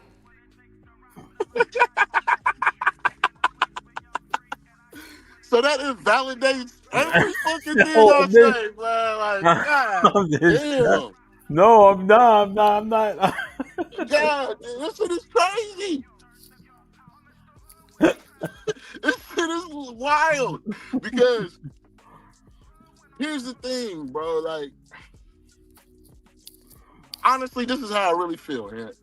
You gotta talk your shit. I'm talking my shit, right? If niggas' minds is that small, you feel me? If niggas' minds is that small to invalidate every fucking thing I be saying, everything I've gone through, my whole black experience, because I married a Salvadoran woman, then I can see honestly why we at where we at. Cause like, I really honestly can see that. I really can see, because like the thought process is so limited. What? How we supposed to achieve big things, bruh? How we supposed to achieve all these motherfucking worldly things if we thinking so small and minute? You flipped it on them? That's a small ass thought, my nigga. like, okay, so it don't matter that my wife was African from the fucking motherland and I was married to her for 5 years.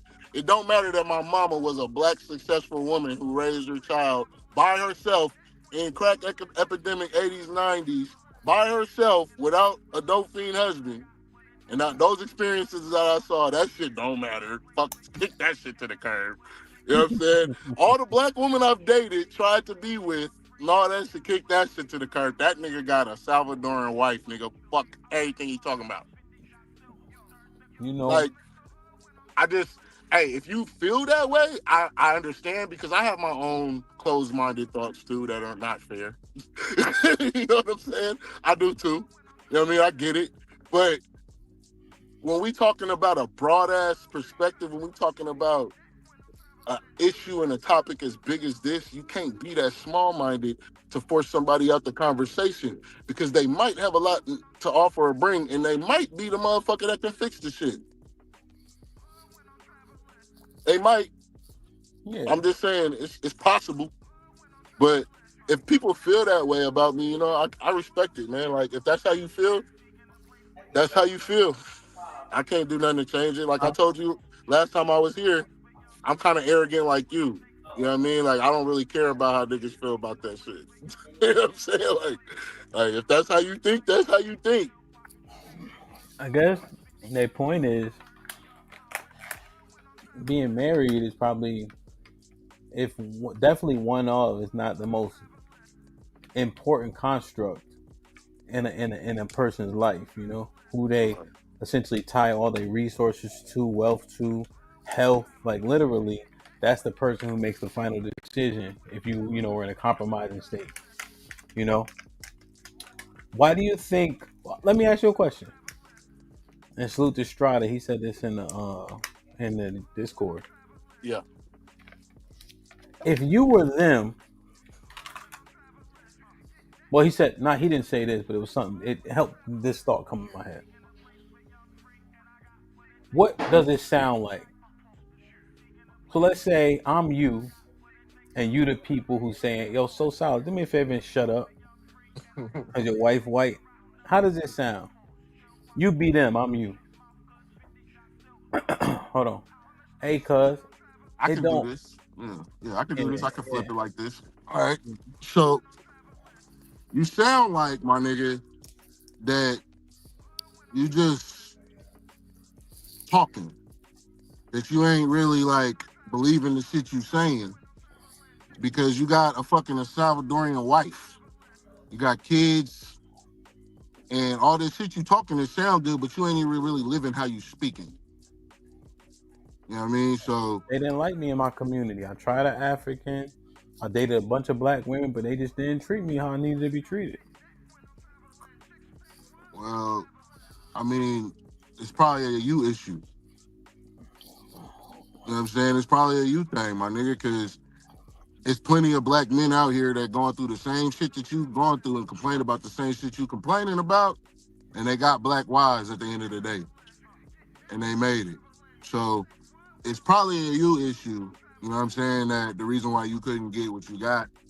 And you know what I mean, I don't hear you complaining, but your reason just doesn't sound like it had too much substance in it.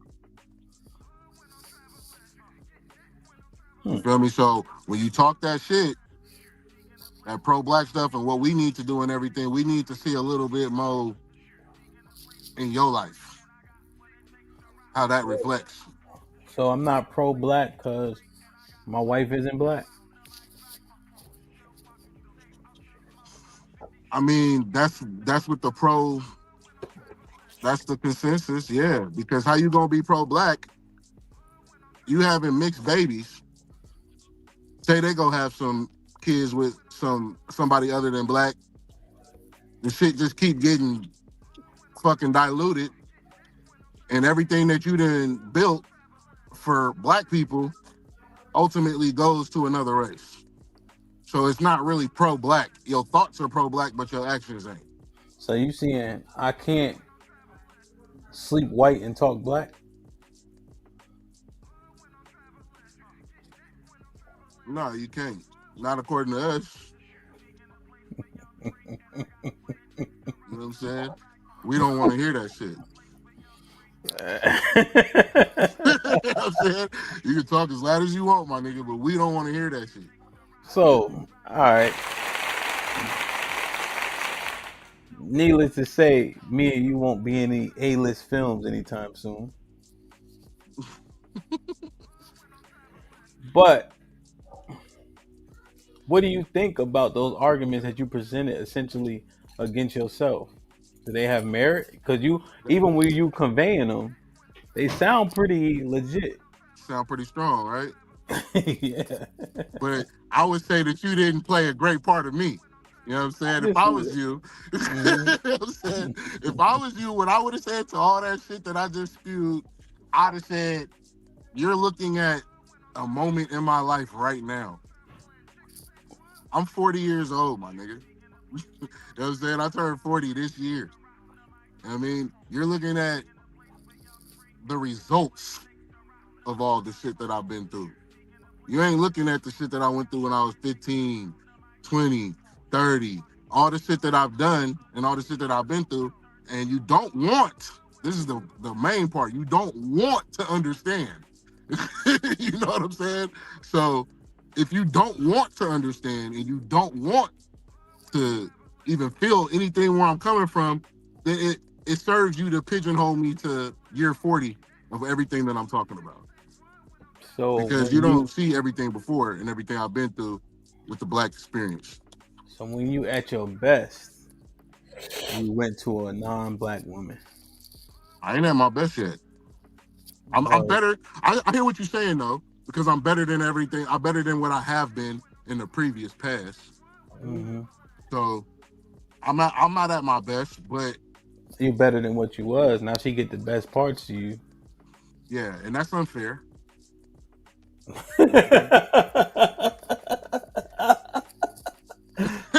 Hey, that's unfair. But I'm saying,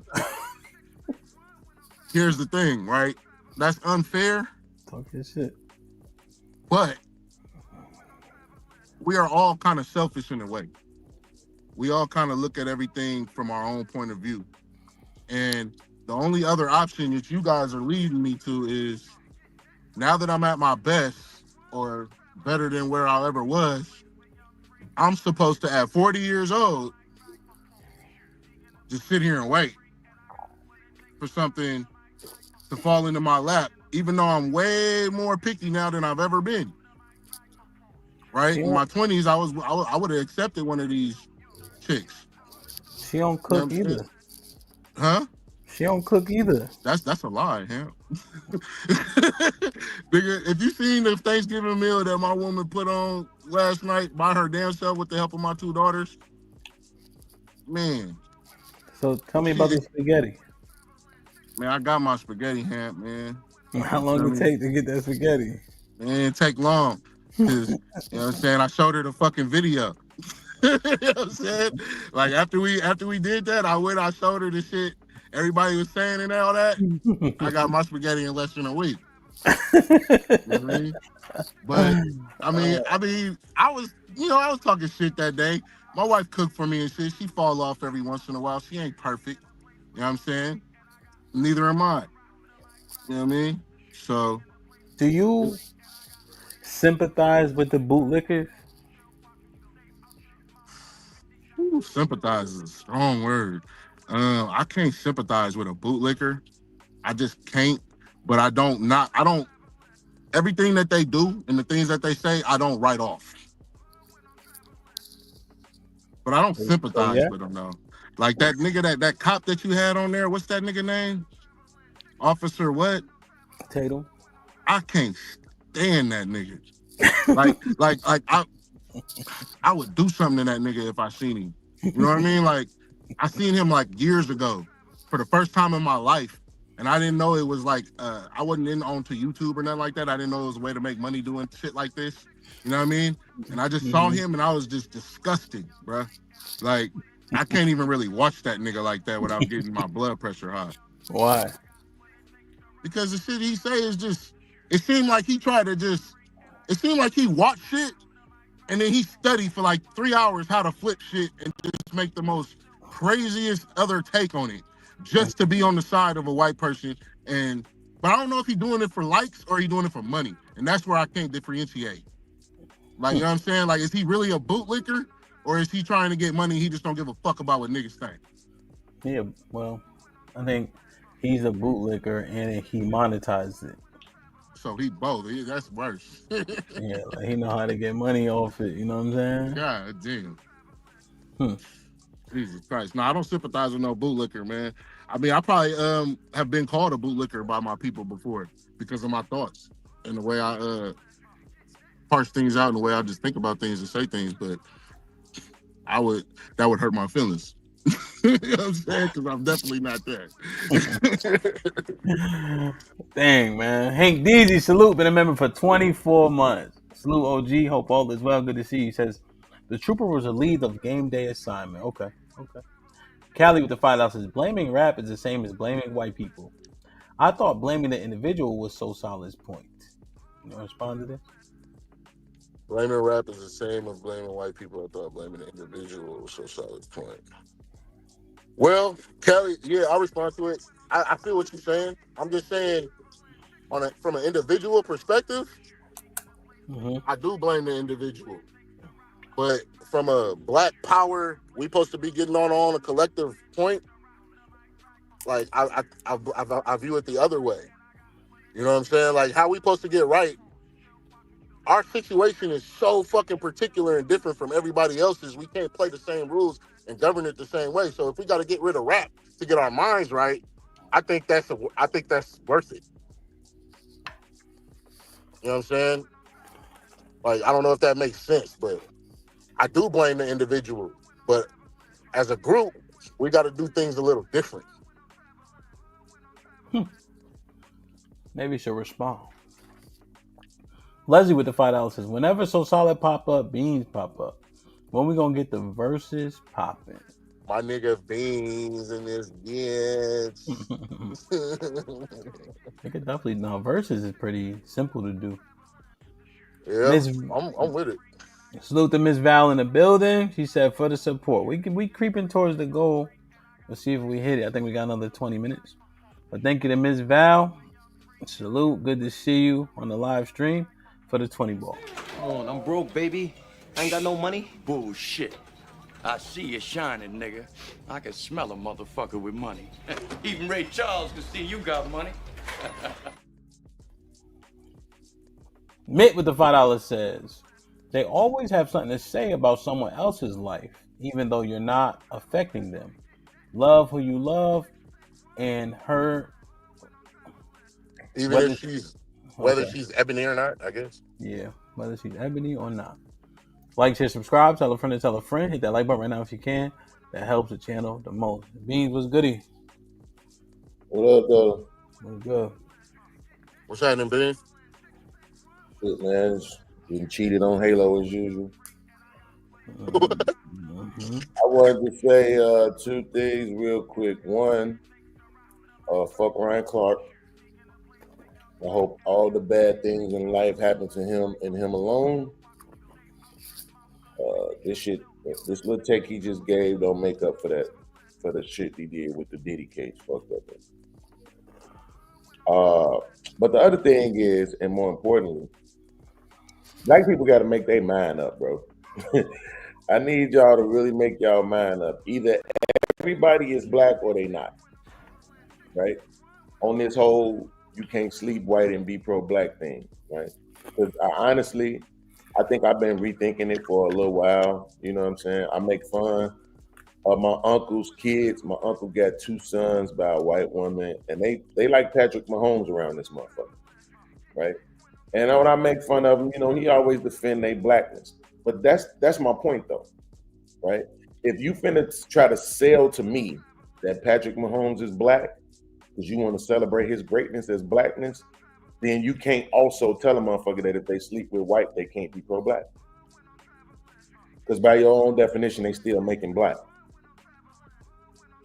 So everything that they doing, positioning themselves better, making more money, this and that, investing into their kids, they still investing into blackness. And then on top of all that, don't let them be a part of the NAACP, you know what I'm saying, or some other, 100 black men or whatever those type of groups is around the country, that step up to the plate. So they doing all of that and making these black kids, but you gonna say they not pro-black? It's just illogical. So you got to make up your mind. Either you're gonna be like me and say them niggas ain't black, then you can make that argument, or you're just gonna accept the fact that you can sleep white and still be pro-black, because by your own argument, you're still making black. Well, I guess it kind of makes sense. Just the pro-black thing they don't qualify for. I think that people can participate in whatever they want to participate in, but if arguably the most important construct for a man is marriage, and he marries a white woman, I can't give him the pro title. But he can still participate. Am I gonna tell that nigga he can't participate? Shout out to Robert Smith. But that's an opinion. That's not an argument. So, yeah, you got to make it make sense, and you're not. It does make sense. For pro marriage, absolutely, greatest construct. You're not including the black women. You ain't pro-black. The greatest construct for what though? A man. To do what though? Marriage. To do what though? Marriage. Right, but to do what though? Marriage. So if a black man marries another black man, then he's pro-black? No. Okay then. So again, to do what though? To make children, right? Yeah, Hey, procreation that is was important. crazy, man. Hold on. Don't make it goofy real quick though, right? Mm-hmm. To do what though? To make children, right? That's what marriage is for, right? To make children, right? To create the next generation, right? Yeah, marriage, wealth, what's the word I'm looking for? Wealth, transfer. Right, absolutely. Yeah. Now, Absolutely. see, but perversion, that was, I understand why you put that in there, right? But marriage, it has a specific definition. Homosexual, based on the definition of marriage, don't apply to it, right? Right, But but they there's a perverse marriage by including homosexuality in it. But what if they adopt a black kid? No, don't miss the point though. The point is that the point of marriage is not to be married. If that's the case, I can go. So let me not use perversion. So I can go marry a woman and she's black, and I can never be around her, never live with her, be on the whole other side of the globe, but I still serve the purpose of being married? No, right? So there's a purpose to marriage, and that purpose to marriage is to procreate, right? Okay, so if the purpose of marriage is to procreate, and you're gonna argue that a man getting with this white woman, making these super bright ass kids, those kids are still black, then you can't make the argument that he can't be pro-black. Because you're saying the fact that those kids aren't black, then you can make that argument. Oh, I see what you're saying. You are, and this might be wrong, but I'll use it. You can correct it. Pigeonholing marriage to just procreation. Absolutely. In terms of the only reason. I am for the argument. Absolutely, yes. Because what else is it for? Yeah. But that's I think you had mentioned this and it resonated with me. And I don't think you're doing it now, but it kind of feels like it. I'm saying feel. It's like the debate mode thing. I think to make the argument, I think I think you did it well. I think in terms of the conversation, right? We understand what marriage does and passing down several things, including legacy, right? Including lineage. And legacy and lineage aren't mutually exclusive. Right. What legacy is the kids. Stuff. Lineage is kids, emphatically. Lineage is kids. There you go. Boom. Now legacy is what? So legacy is everything else, and it can include the kids, right? But your legacy can still be sustained like a Martin Luther King, and we don't even know who your kids are. Well, Ham, let me ask you a question. So being pro-black is contingent upon kids thing. Is your argument, right? No, I'm saying no. That's not his argument. That's what I'm saying. Like that's what Beans is kind of saying. That kind of is where the argument probably falls apart a little bit. Well, the reason why I'm asking because when Beans said, I thought it was very interesting when Beans said two gay black men, they're pro-black, and you said no. Yeah, for your people, homosexuality isn't for your people. That's only for you. But that doesn't. Well, no. Well, because think about you, like he said, right, which is very important. You can't procreate, and also perversion, right? That doesn't further a society, right? But that's why I asked: is being pro-black contingent upon having kids? Because you said you can't create. No, he was saying marriage. Remember, Beans and I talking marriage. Yeah, talking about marriage. Yeah. Hey, so if two black men marry each other, this is why Beans said, "Hold on." And they adopt a kid. Right? Yeah, I mean, I'm just saying, like, the two black men marry each other. Yeah, because now we putting everything together, right? Being not everything conflated. Like some things are used, right, analogously, right, to make arching points. Yes. Right. So my point in bringing that up was only to say that it's not marriage. Marriage is not the thing, right? That you're not getting married to be married, right? Anybody could do that. You could just get married. Any two black people could get married. That's why I took it away from the perversion and said, okay, I married this woman, but she live in Italy and I live in America. We never see each other or talk to each other, but we married. We both black, right? Yeah. Then we still, you see what I'm saying? The marriage has to mean something. Marriage should have a yield to it, right? It should benefit something or push something forward. Well, wouldn't that be the children? That's the point. That's the point, right? And so, and that's what I'm saying. If you're gonna tell me that these super bright, damn near white kids are black, then you can't argue that I can't marry a white woman and still be and not be pro-black because I'm making black kids. My lineage, the kids is the key. Yeah, the lineage is still black. No, I understand that point. I just thought I thought that maybe we glossed over the point of the pro-black connected to the gay thing because I thought that made another conversation. Yeah, being homosexual isn't pro-black.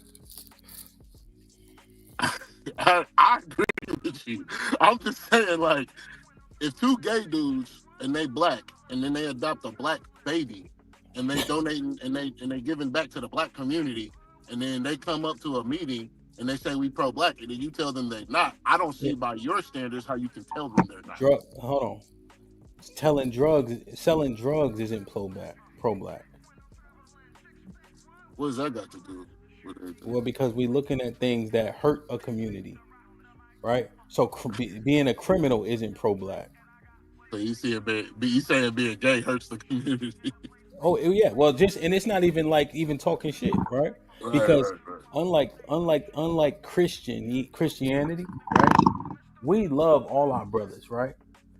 There's a bunch of sins that people is doing, right? So if someone is homosexual, I will tell them, I will admonish them for all intents and purposes. And if someone is eating a piece of bacon, I will admonish them the same way. See, Christianity be on that bullshit about, this is, you know what I mean? Right? So I'm not even on that.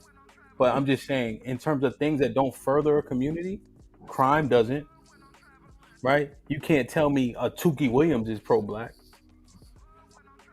Not tearing down your community. You see what I mean? Yeah, man, I'm mad you went there, huh? Yeah. This is how we always end up in those arguments. Y'all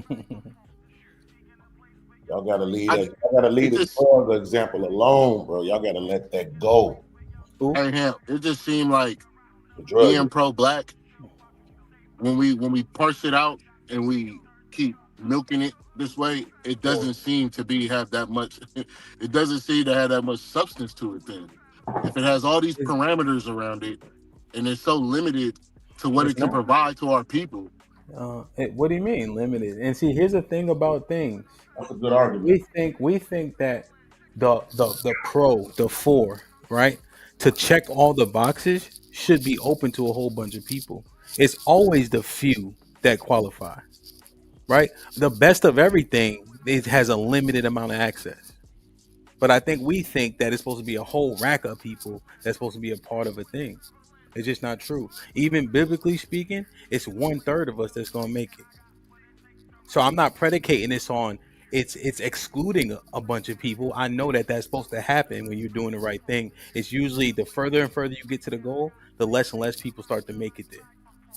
So I'm not confused by that. And see, that's the one thing I'm not surprised by that, I should say. That's the one thing that I like about what I was discovering going through the Bible is the very specific scriptures, right? That are very specific. No room to wiggle with, really, right? I heard somebody talking about the divorce thing the other day, right? And then you had these people who talk about Jesus and they say, well, look, if Jesus didn't say it, then it really don't matter, right? But Jesus said all of the laws are supposed to still be followed, right?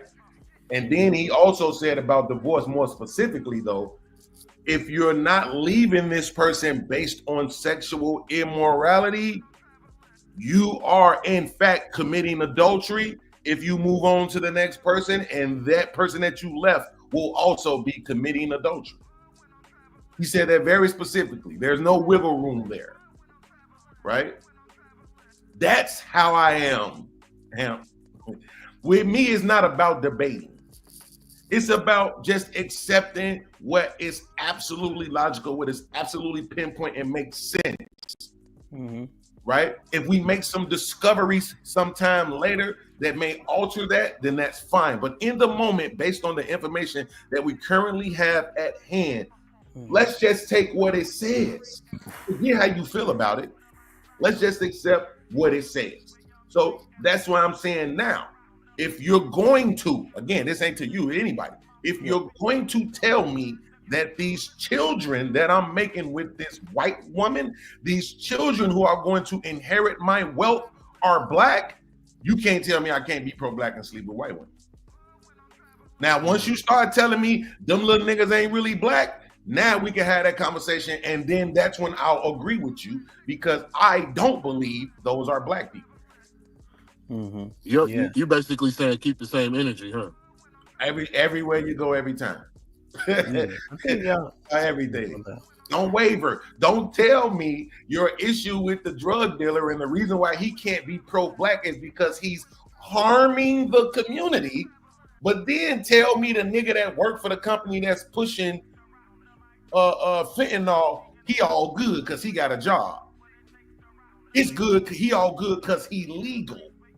No. You can't make those arguments. Keep the same energy. If you're doing or selling anything that's harming the community, I don't care if that's, if you want to say got your mama out there on crack, so what? If you want to say diabetes, if you want to say heart disease, if you want to say any of this shit, sugar is worse than all of that shit, actually. You think I'm lying? Do you? No, I believe you. Right? No, he right on. What I'm saying, keep the same energy across the board. Don't try to argue with me that it don't make sense. Don't try to tell me, but it's a choice if you go to McDonald's. It's a choice if you do crack. Hey, Bean. All that shit is the same, man. Keep the same energy across the board, or just be quiet, because you know. Was Right, y'all 100%. But y'all was Like, outside. Y'all was outside during crack and coke and all that, right? Yeah. So, is it a false equivalency? Hell no. No, I was about to. I was just asking. Y'all was out there, right? Yeah, that's. Wait, I was hold literally on. about to make a. I was literally about to make an analogy to what. Yeah, I was literally about to make an analogy to what. Then to draw that equivalency is just kind of, Okay, because so what let was me really going on outside, y'all know what was really going on outside. Absolutely. So here's what we're gonna look at. We're gonna look at the fact that there are people who were on crack who are still living today, right, in the 80s. Yeah. And there are people who were on sugar that are dead.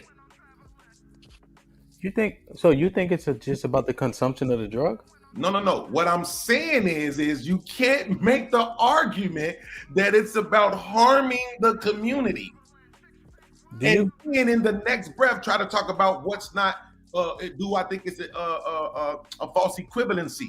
Is it harming? Is somebody something? Wait, hold on. Giving somebody something that isn't in their body harm? Yes or no? Yes. It doesn't do anything.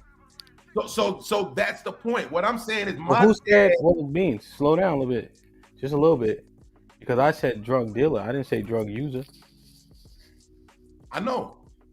So why you keep pinpointing on the person that took the drug? Right, because they got it from the drug dealer.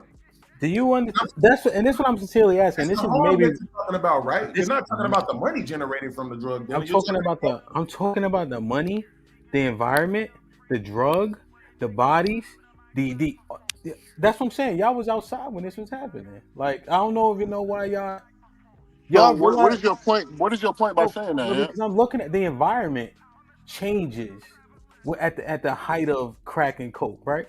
There's certain things you can and can't do outside in that environment. There's so many people who aren't safe in that environment because of what's really happening. I'm just trying to figure out what. That's why I keep asking y'all, because when we start talking about that era, when you're talking about drug dealing, there's bodies dropping because there's a whole lot of shit going on. Is all I'm saying. Well, how does that connect? Is what I'm trying to figure out. No. It's not the right question. I'm sorry, so silent. I hate to do this. Well, that's what I'm saying. It's all interconnected. So when I say because remember, so solid, when I said drug dealer, you kind of like made a face. I said criminality, right? Is not pro-black. But I'm just using drug dealer as one of those things. But that's what I'm asking. When y'all was outside, when crack was really and heroin was really, like, come on, son. We was being hypocrites. Is that what is you saying that we trying to justify that? No. Come on, please, because I'm right here. I'm in the conversation. I don't know where he's at. Hamp. No, you're doing good. So Hamp, you got a problem? No. Exactly, but they were killing people. A little bit because you had to bend your back to get it. Wait, but they were killing people and murdering people. Over this. The prohibition? Was they not shooting and killing and murdering, putting bodies in the street and all that over this? Like a motherfucker. Do people not drink this shit, consume it, and get too intoxicated and go out and kill themselves and other folks every year? Yeah. Do people not drink this shit and get their own self-alcohol disease and fuck up their kidneys and their livers every year? Yes. Sounds like a lot of harm, and it sounds exactly worse than the drug epidemic actually. Yeah, yeah. Yeah, people die. They're not even here no more. Meanwhile, my dad's still alive. I don't even know nobody that died off crack. Not one person. I know a few OD. Right? What? So what are you saying that to say what though? That's what I'm saying. Like, how does that relate to keep the same energy? The same energy for alcohol. I'm talking about criminality. I'm talking about criminality, right? But the drug dealer is one construct of that, right? That we see in our communities overwhelmingly because the conversation is about pro-black. So when we think about the niggas on the corner and all that, there's a whole lot more happening on the corner than just somebody selling drugs. Absolutely. But my whole thing is, Hamp, all you're saying to me is that people are hypocrites. Why? All I'm saying, Jesus Christ, I got to do better. No, I'm saying like when you say what you're saying, I've been I don't talking see for how 2 that hours. relates to. I don't like that. I don't see how that relates to keep the same energy though. What you mean? That was Beans saying that. I didn't say. Yeah, when Beans was saying keep the same energy with that pro-black shit, I understood that, and then we got into criminality and drug dealing. I was trying to understand how did that relate to what Beans was talking about. Yeah, and I'm saying for your community, there's a whole lot of things that don't benefit a community that would disqualify someone from being pro-black. Right. So as an example, we were talking about like and the reason why we got to the homosexual thing because he's like 2 black men, but that doesn't benefit a community because I do agree procreation is very important, which is why you see Italy literally dying, Japan literally dying because they're not making kids. You see, but then and also we kept going. I'm like, well, here's my so you can understand the mindset, you know. So I said drug dealer, and then I said Tukey. Those things aren't even mutually exclusive, right? Because Tukey not even known as so much for the drugs as he was just for the heinous shit, you know? Right. And so those men, right, if it hurts a community, wouldn't be pro that community either. But the drug dealing thing is what we were kind of harping on because Beans was saying there's so many things that hurt people, hurt their bodies, and we don't frown upon it because ba-da-ba-ba-ba. Which to me, all that says to me when I hear all those comments, it makes the argument for pro-black weaker. Because everything is just like, it's so watered down and so limited. And if you're saying that drug dealers, criminality, homosexuality, sleeping with white women, all these things don't support being pro-black, but meanwhile we always doing it and we have to keep the same energy when we talking about one or the other, it makes the whole pro-black argument just weak. You'll continue to eliminate people, right? But here's the other thing. Most of us overwhelmingly aren't criminals, and most of us overwhelmingly date inside our race. So I get what you're saying, so solid. It's frustrating me because it's slowing down the conversation, but I get what you're saying.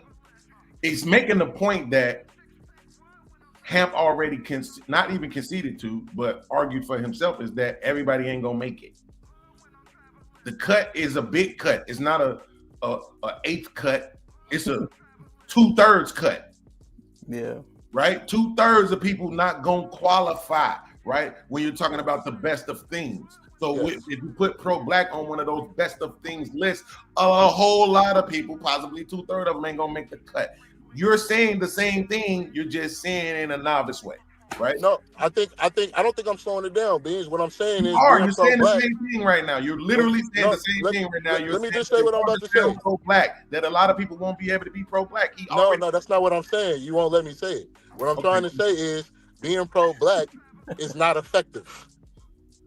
Well, now you're just changing what you just said. No, I was trying to get to that. If y'all niggas will let me fucking talk. That doesn't even make any sense. You're going to argue that you're about to make the argument. Watch this. You're about to make the argument that people who are doing these things cannot be considered pro-black, which weakens the pro-black argument. If you don't No, make that argument, no. then you're disingenuous. No, It's if you already if you came out listen of to your me, mouth. if you listen to me instead of trying to go ahead. predict what I'm about to say, you'll ahead. understand what I'm saying. Go ahead. What I'm saying is being pro-black is not effective. That's all I'm saying. If you're gonna do all these things and weaken the stance of being pro-black by limiting all these things, and we are 13% of the population in a racist ass country, being pro-black ain't gonna do shit to fucking get us on the right track. That's what I'm saying. I know. Checkmate. That's what I said you was gonna say. No, that's not what you said I was gonna say. You said have I was. You said I was arguing, trying to make the argument that it was weaker. Every That's time what you said. include the people who are doing the things that eliminates them from being pro-black, you're saying exactly what I said you say. And Nah, now, say it cool, again but- without mentioning those people, and then I'll concede. All right, go ahead and get your checkmate, nigga. But that's not what I was saying. Okay, But that's fine though. Either That's way, fine. That's fine. what I'm trying to do is get Hamp to admit that he's wrong. He cannot say that drug dealers are a hindrance to the community because they harm people and not include every other demographic. I don't give a shit if they selling cheeseburgers. I don't care if it's alcohol. I don't care if it's guns. I don't care whatever it is. Anybody working for or distributing anything that causes harm to the community has to go on that list. Because your argument is that it's harm for the community. That, you know who else that includes? People who warmongers. That's not beneficial to the community. Matter of fact, what's the community? Is the community only where you live at in your city? Or is it all the cities? Or what is the community? Is the community only the USA? Or is it Africa? Is it the UK? Is it China too? What's the community? When you start going deep into the conversation, this is where you start filling out, and this ain't about Hamp, what I'm about to say, but this is where you start realizing that people are full of shit. And how broken this shit is. Talking, bro. They just be saying the thing that they think they supposed to say, right? Instead of actually processing the information for real to say, do I really think this? Do I really believe this? Do I really want to espouse this thing? Does it really make sense when you really get deep into it? Because surface level thinking every fucking thing makes sense. Yeah, I don't disagree with none of that. Yeah, right. So if I sign up, wait, let me ask you this question, Hamp. If I sign up for the U.S. military, and then for the U.S. military, we go over to a quote-unquote black, a quote-unquote black community place on somewhere else in the world, and I help terrorize the shit out of it and terrorize those people. Am I pro-black? Right. What country? Wherever it is you believe that they are our community. Terrorize? What are we over there for? If I go over there and we oppress them and we ransack them and we pillage them and we take their resources and make them fall under our command, yes or no, am I pro-black? No, you're not. And see, that's why I like asking Hamp questions. Because he don't have a problem with saying yes or no. Well, I said that, but I guarantee you it won't be another person who will hit this panel and be like, nah, you can't be pro-black and be in the military helping them oppress other black places around the world. They're not going to say that. Yeah, this wouldn't make sense. Let me read these real quick. Vet Life. Nav, what up, baby? You hear me? Yo, what up, what up? Let me read these two. You can jump right in. Vet Life with the 20 ball says, for the goal. Salute, fellas, and shout out to Beats. Great points, and it begs the question, which one is more or of a detriment to us? Homosexuality or marrying someone who is not black? Hamp, what's your opinion? Come on, man. Homosexuality. Yeah, for sure. You already know what Hamp gonna say. Yeah, so you know what anybody gonna say. I frown. So, because all my stance is always biblical, right? So there's so many things that I frown on, right? Which they also did in the Bible, you know. And then there's things that are just playing out against the commandments. Right. So anything that goes against the commandments emphatically, then I'm against. Now, in Deuteronomy 7:3, there's several Hamite tribes, which you guys would know as like maybe more so East African tribes, that it is against the commandments to marry. So ironically, essentially, right, to the conversation, marrying a woman from one of those so-called black countries, essentially, would be worse than marrying a white woman. Wow.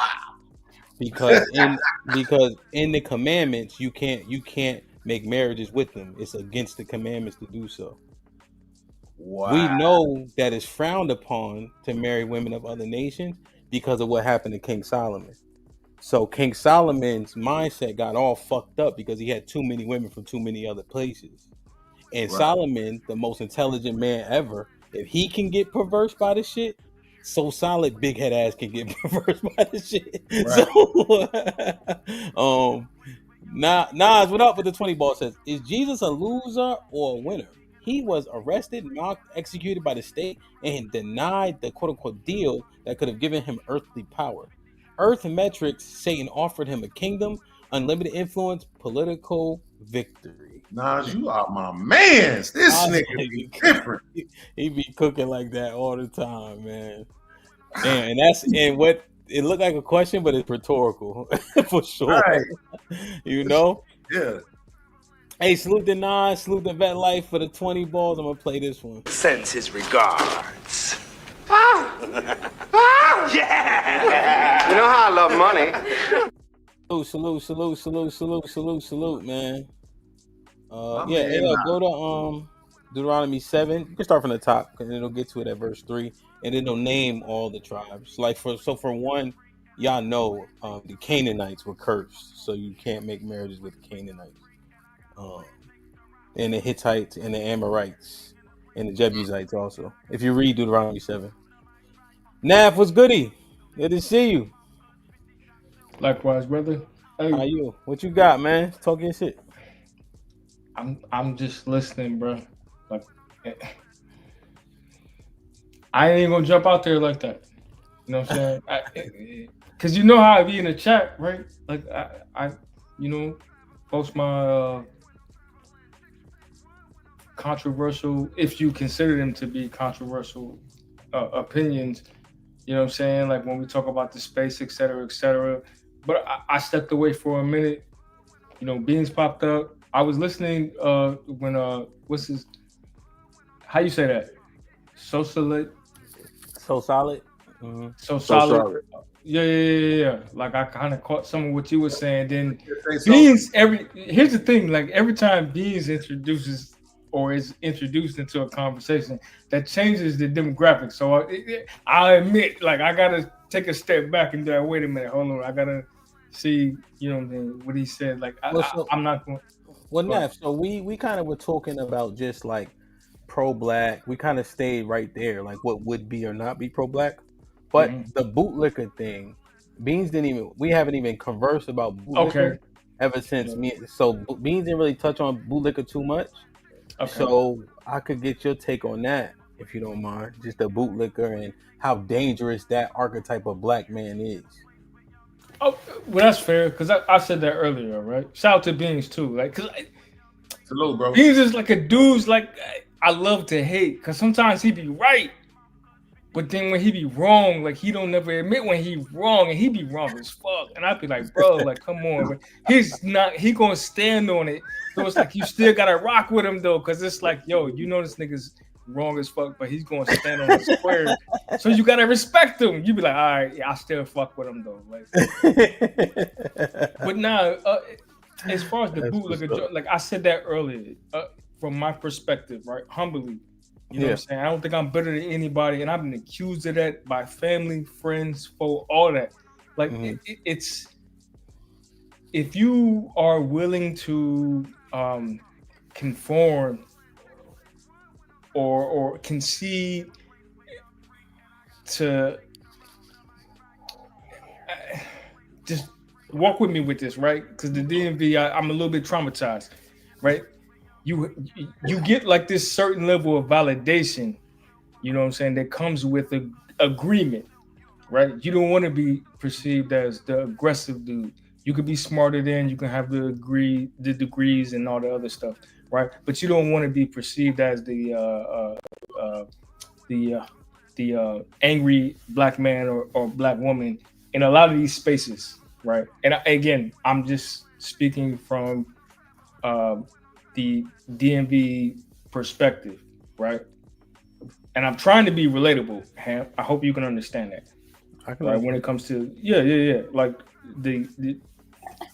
the politics that's involved, but it's not just the professional level. This is like DJing, the social aspect of it, right?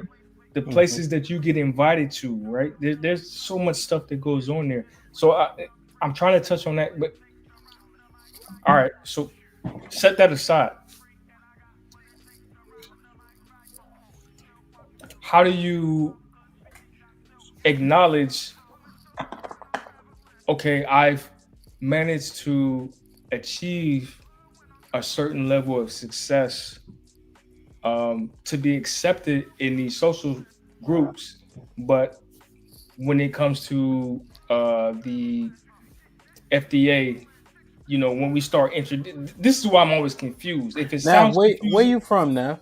Where your family from? My family is from Jersey and Philly, but I grew up in VA.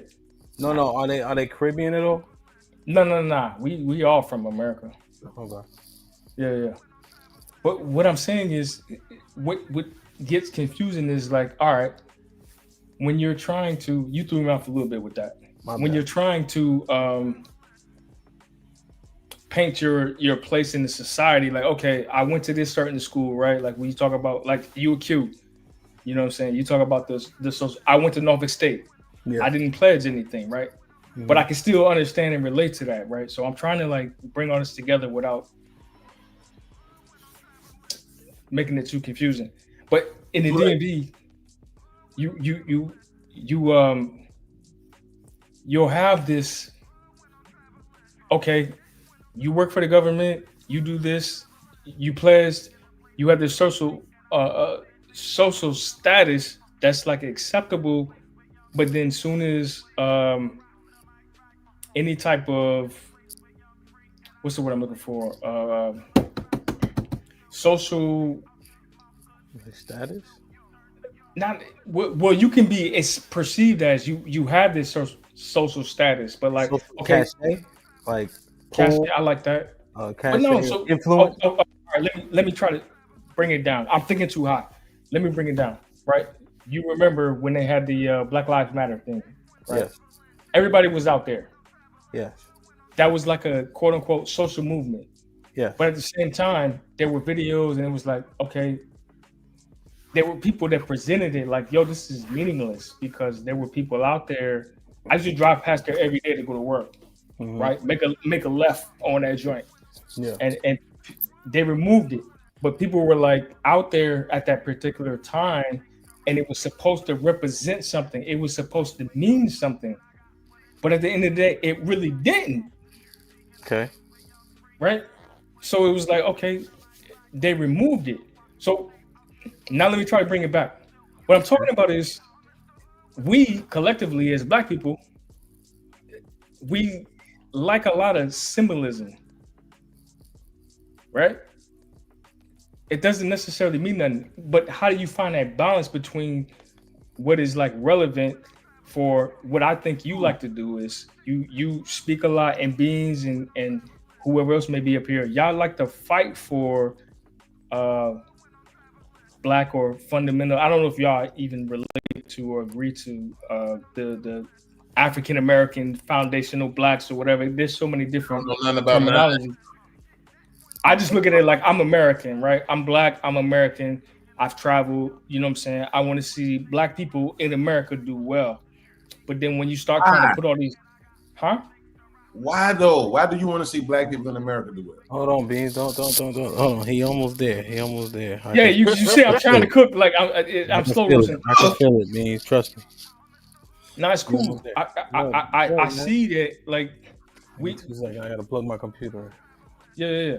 No, we like to relate when it's convenient for us to jump on that bandwagon, right? Because at one point, this is the whole conundrum between like the Hispanics. It's like, yo, why y'all don't rock with us? We supported y'all, et cetera, et cetera. You know what I'm saying? They kicking the Somalians out. I've said it multiple times as a cat that lived in Northern Virginia with the Afghans, and now they like, yo, Trump's like, yo, we got to scrutinize and review these cats, right? Why did I bring that up, right? Because the cat that I guess apparently took shots at these National Guardsmen, Afghanistan. I was saying that shit like 5 years ago. Yo, these motherfuckers is out here 700,000 deep, whatever. It's difficult to have these conversations with a higher level of perspective when you see, okay, these people are here, these people are here, these people are here. Like, everybody has their stuff. So how do you have a conversation so specific to African American community without acknowledging all the other different demographics and the problems they have and how they affect us? Okay. That's not even really the general point that I was trying to make, but I just had to wrap it up because I got distracted too many times to stick on. It is what it is, though. But I mean, but where were you going with the bootlicker thing, though? The bootlicker let me thing? tell you this, right? Yeah. So, Black Lives Matter Plaza, when it first got painted, I was out there, right? Right. But I took an opportunity to further what I know the truth is when I went Which is? So, let me see. So when I went out there, to your point, I had a goal. Ah. So they talking about George Floyd, this, that, and the third. I said, hold That's on. where we separate, I guess. Let me tell them what they actually need to know. So I made this sign right here. It went pretty viral. It got 10,000 shares. Let me see if I can find it.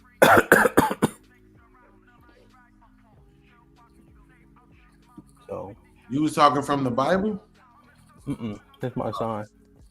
So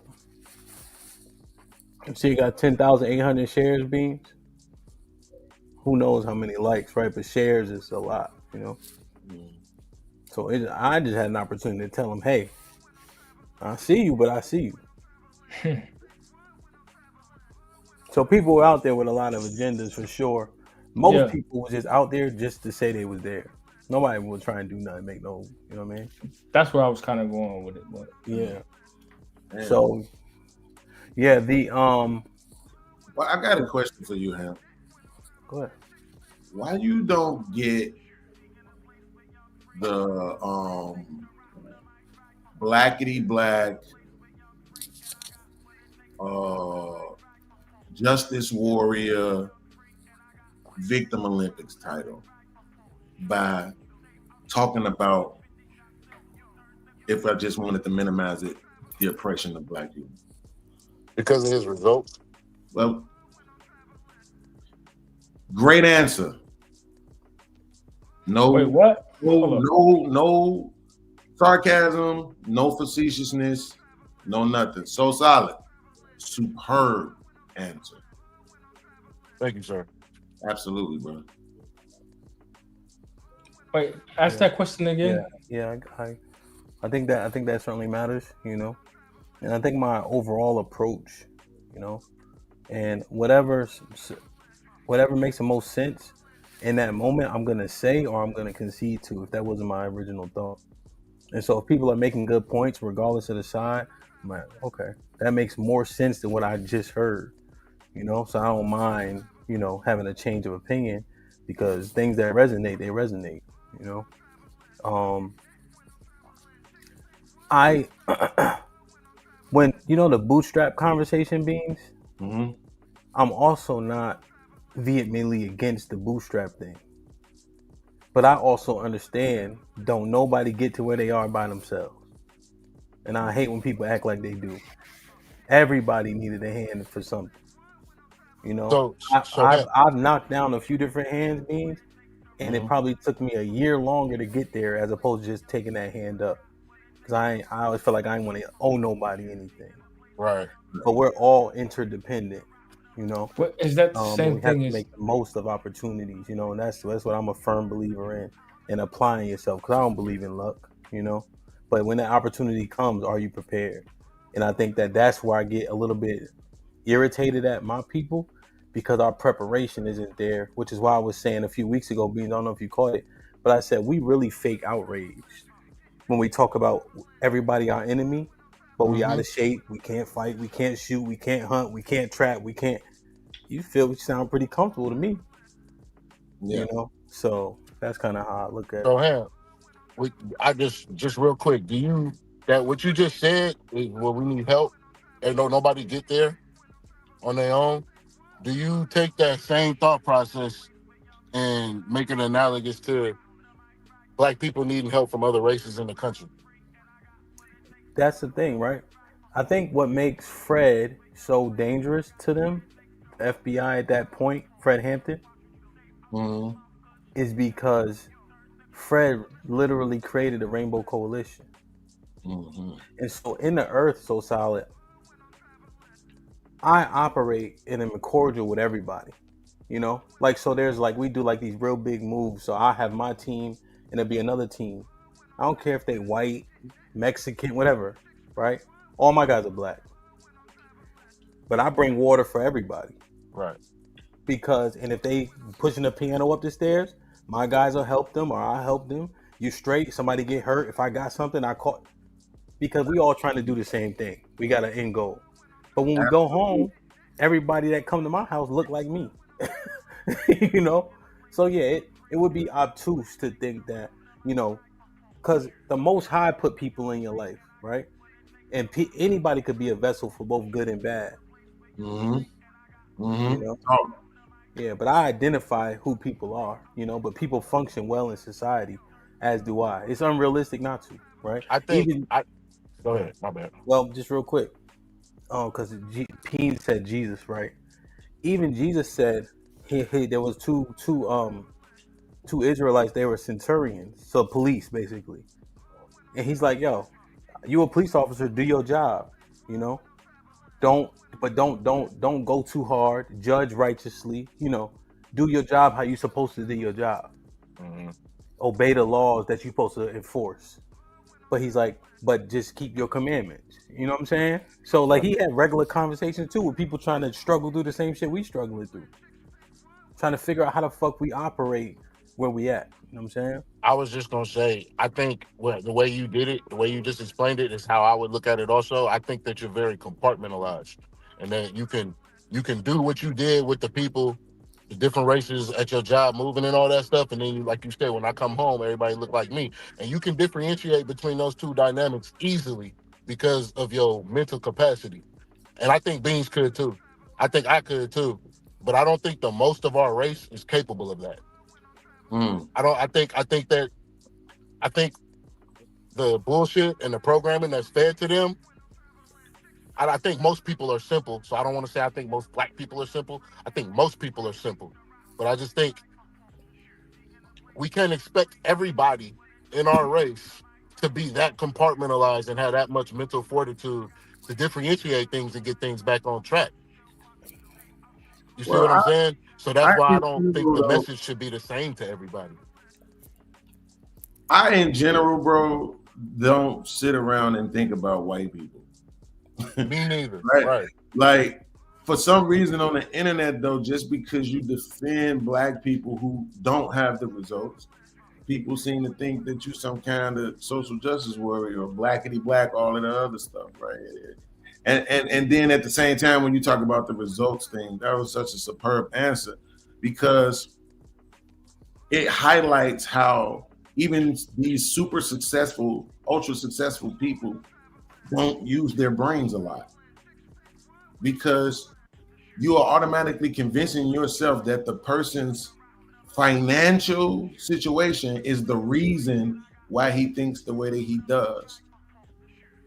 A grown man, by the way, you're thinking that of, right? That's just stupid. Your brain works regardless of how much money you have. Why do you think we have a 12-year-old girl that's in medical school right now? She ain't got no money. Yeah. But her brain works 10 times better than all of ours. Beans, and that part, Beans, is the part that things fall apart. When people are standing on the side no matter what, right? That's the part where we having a real conversation You can't tell me there's nobody that hits a link that can't have you have a change of opinion or at least an assessment of what you thought. Right. It is unrealistic. Like sis, I don't know if you remember this episode. You might remember it. She was going against Mary and Bub about like kind of like the pro-black, you got to have 2 black parents essentially, right? Sis kind of like on the lines like with you with that. And she was talking about a thing that she was dealing with in the workplace, you know? And she said, Google me. And so Love Googled it and she saw that, you know, the whole thing come up, you know, because she know her whole name, obviously, you know? And that's how you know somebody who has the degrees, has the certificates, comports themselves well, you know what I mean? Taking care of their responsibilities and they still being subject to things just because of how people see you, right? We can't, whoever's casting that aside is being willfully obtuse, right? And that just shouldn't happen, right? But it'd be a lot. It's a lot more in depth, you know. But yeah, I think I like what you said though, man. Hamp, like it be so spot on, bro. Like the way you be giving the takes, and when you think about it, tell you the truth, I'm glad that you are accepted the way that you are, because I'm trying to think in this space off the top of my head how many people I know that I watch that will talk the way that you talk, more specifically about the power, political shit like that. I can't name a lot. I can't name people one. are afraid to get, because people are afraid to get that title, bro. Don't nobody want to be looked at as a victim. So Hamp, can I speak a lot in defense of people, particularly those without the results? That's how they look at you. Yeah. Can I ask a question? Yeah, go ahead. So, hey, shouts are fantastic, yo. And shouts to you too, Fantastic, my lawyer in the building. Well, no, I just want to ask. So do we assume like anybody that, because this is a lot of what I see when I'm not participating in these panels, and Fantastic could probably speak on it too. It's like if you don't agree with the general consensus, automatically you are perceived to be a bootlicker. Niggas could be out here on some fuck shit, doing whatever. You call it out, right? Like I didn't hit you up, but like I low key was like I listened to LA Project, and I'm like, oh man, okay. We talked about these chicks that was fighting out here in Chesapeake, Virginia, right? I grew up in VA, and it was like they kicked these hoes out the restaurant. Oh, I'm sorry. They kicked these young ladies out the restaurant because they was like, yo, y'all like to fight. And I'm not trying to introduce new content, but that was just one of the, really like new what happened? Stories. Huh? What happened? That's the shit that's going viral now. Yeah. But all I'm saying is like, okay, somebody that could see this and understand it, and if you break it down, like she broke it down from a feminist perspective, and her whole concept was feminism versus manosphere, right? But this is a male-dominated space, and it's when we start to introduce certain people into it, they find ways to like get away from the premise. What is right? What happened? What happened? What's the story?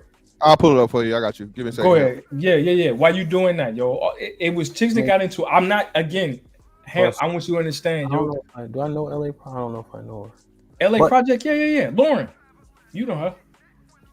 Maybe so. I'm not. But regardless, right? She's not here, so. Yeah.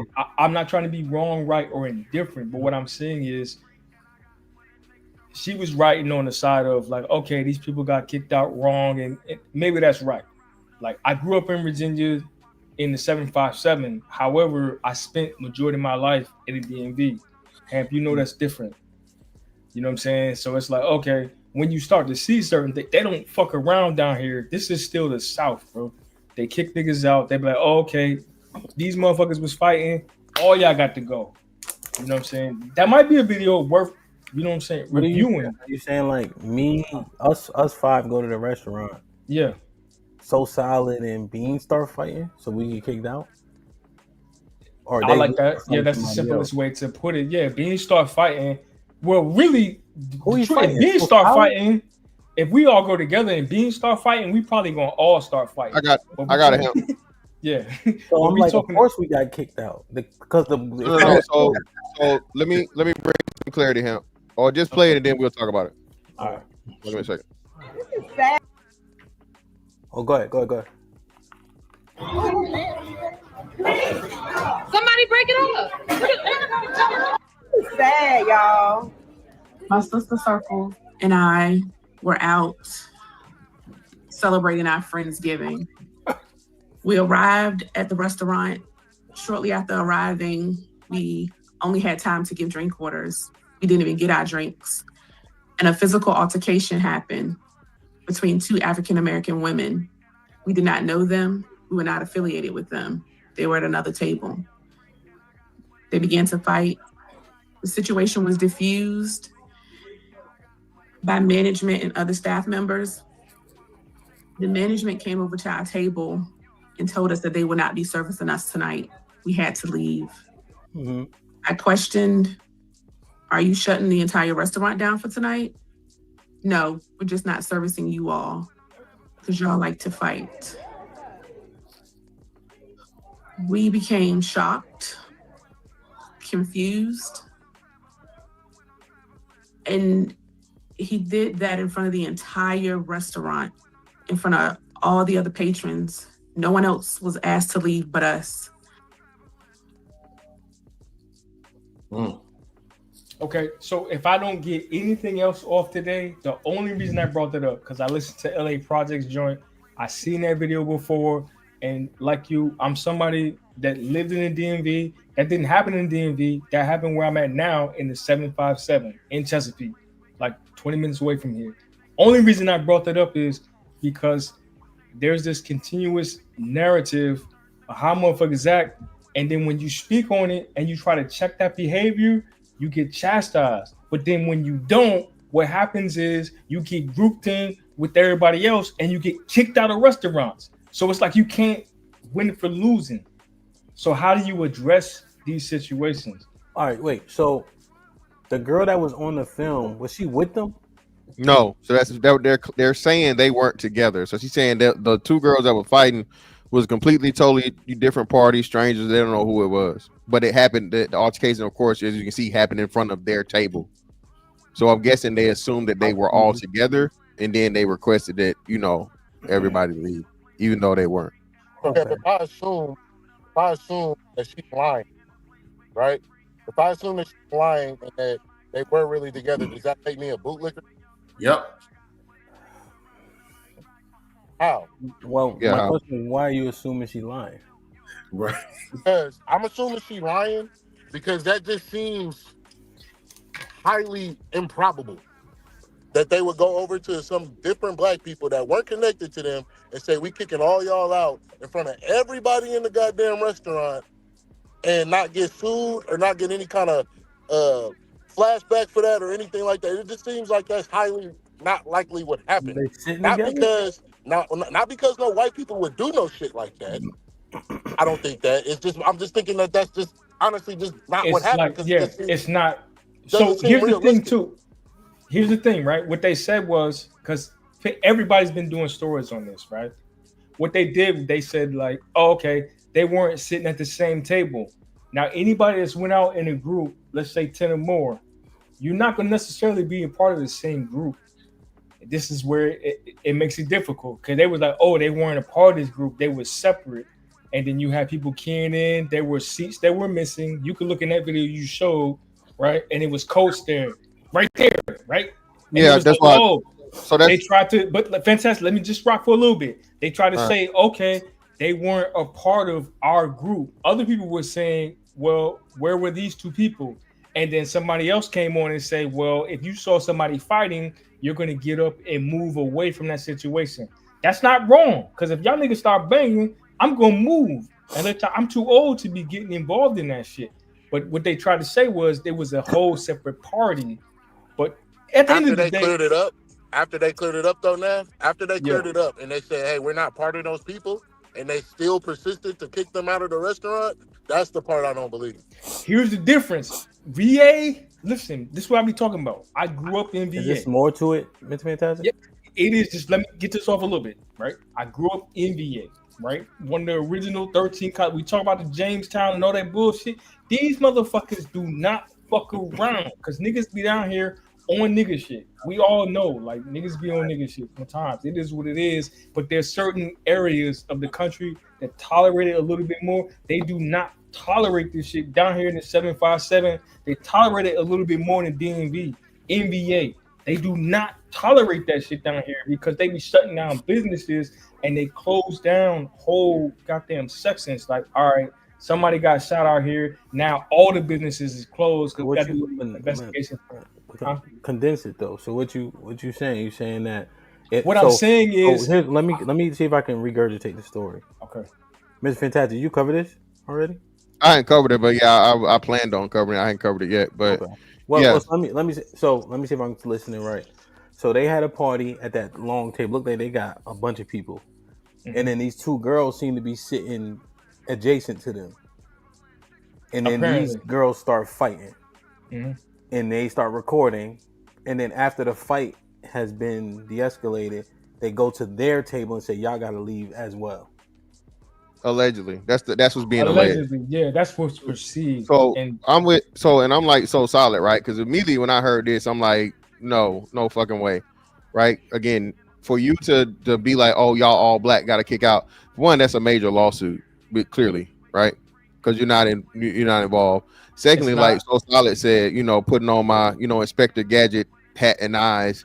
Why are those two tables clearly pushed and moved out and so on and so forth? And you have this long ass table, Hamp. Like you said, this is a big party. So you mean to tell me just so happened, and the angle from which you're taking it at. So you're taking it from the angle to where if a fight was to occur and happen, and those two seats are empty, it's directly, it ain't juxtaposed. Now, if you were flat, right, and I couldn't see the table at all, now the story of, oh, this was an adjacent table and a party completely totally, without us makes sense. But the way everything lines up, Hamp, is just highly, and then too, we've seen the thing where niggas put shit on the receipt and say, they put here's a tip, nigga, and then it came out to be a hoax. I remember the one. I remember this one. Y'all remember like 5 years ago, the girl did that at like what's the name? She raised like $10,000 to GoFundMe. It turned out to be a scam, a hoax, or whatever. So again, man, we can't act like motherfuckers don't do that shit. But just seeing your eyes and seeing the way everything lines up, it just don't smell right. Okay, she doesn't seem. So when I'm listening now, here's why I give her credence. She don't seem overly agitated, like involved, agitated. She seems impartial. She's simply looking at unbecoming conduct and saying, somebody break this up. Now, if we believe the tropes, there's no way those are her people and she's that casual about it. Nah, and there's another lady speaking that's kind of close to her. They're both like, somebody break it up. This is sad. Well, no. I don't hear like they know those people. Well, yeah, I don't know if she's the person. Well, clearly it's another voice and a different voice saying somebody break that up, right? Mm-hmm. And you can be saying that or whatever, whether you're with them or you're not with them. And then, like you said, there's things as to where we have a party of people that we're super duper close with, but then a friend of a friend comes along. Right. So again, I'm just saying it doesn't smell right.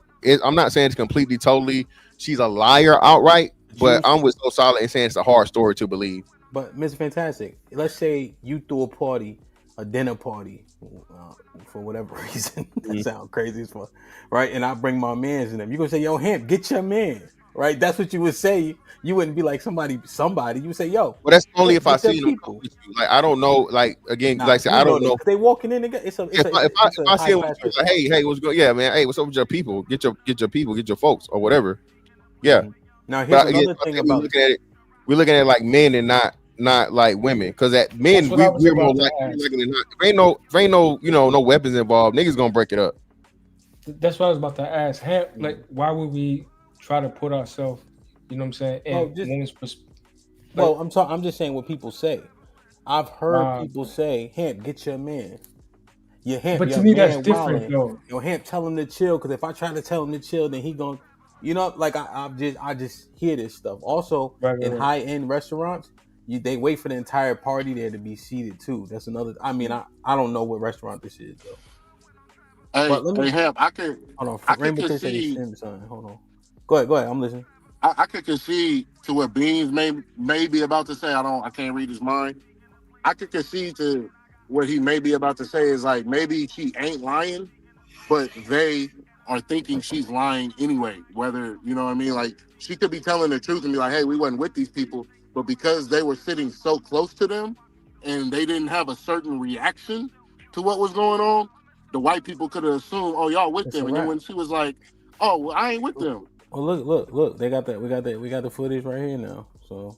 Somebody sent you the Facebook post. I just got the Facebook post. Nah, pull that one up, Mr. Fantastic. I got you. This one, yeah. So this one's even crazier. Look at the stories. I mean, look though. Them are the two girls that are fighting emphatically over there in the pink. You see over there with the pink shirt. That's definitely the group that was fighting to the right or where. Yeah, to the right. Okay. Because you can't see my mouse, but to the right. Yeah, I see the girl in the pink. Like, see the red circle. Yeah. Yeah, and then to the left, they are not together. They just not. They're not together.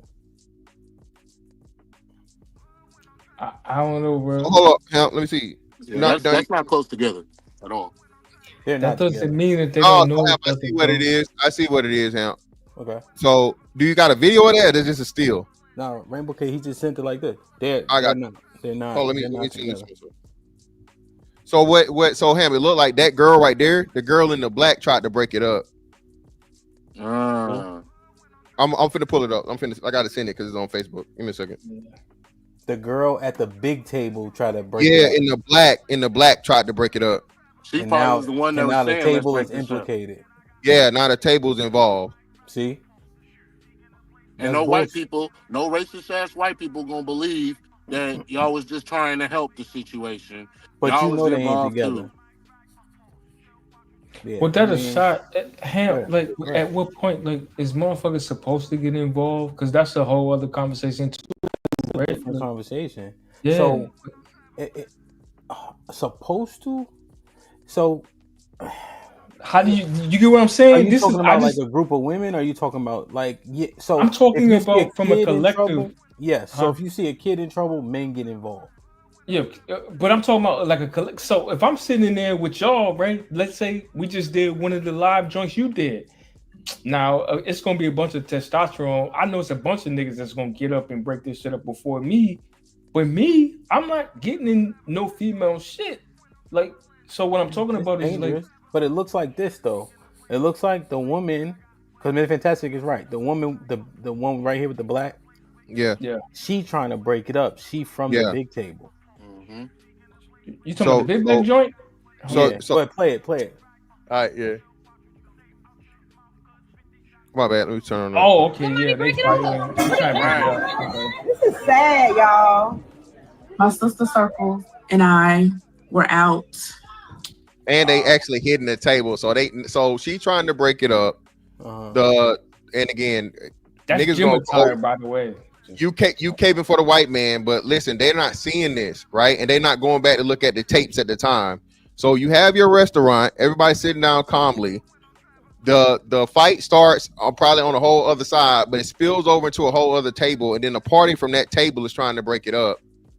You feel what I'm saying? So Hamp, you being a business owner, what are you doing? And you white. It's difficult, and I'm white. No, but not take the white part away. Take the white part away. Take the race. Hamp is the business owner. You got your restaurant. Everybody's there. You come into the situation. You literally and physically have to break up a fight between, two random individuals. They're in the vicinity of that table. One of the people trying to break it up is a party of the other table. What judgment call are you making in the spur of the moment? Y'all all involved. Well, wait a minute. Let's talk about. Hold on. Wait. Let's let Hamp give the assessment. That's what I'm asking. So he can get an assessment, but it's here's the other thing, right? And I'm just being honest. I don't got a lot of panic to me. You see? So I'm not gonna be like emotional about the thing, right? I try to stay calm in those instances. So once it's broken up, would I be able to delineate who's who. I think I would. In that moment, easier said than done, but I think I could delineate between the two groups. And you still let the party stay there, and you don't just be like, hey, After a conversation or before a conversation? Yeah, I'm gonna converse with them, and then after I delineate, I can see, okay, these people aren't together. Right. But that's why I think it's so important that, Mr. Fantastic, you got to make him white and from the DMV. That's a 10-person table. But I lived in DC for 10 years. That's a 10-person table. So now if I own this restaurant, that's $2,000 walking out the door. Can we do that too? That's a huge factor. But you also white, and you see a whole bunch of black people fighting.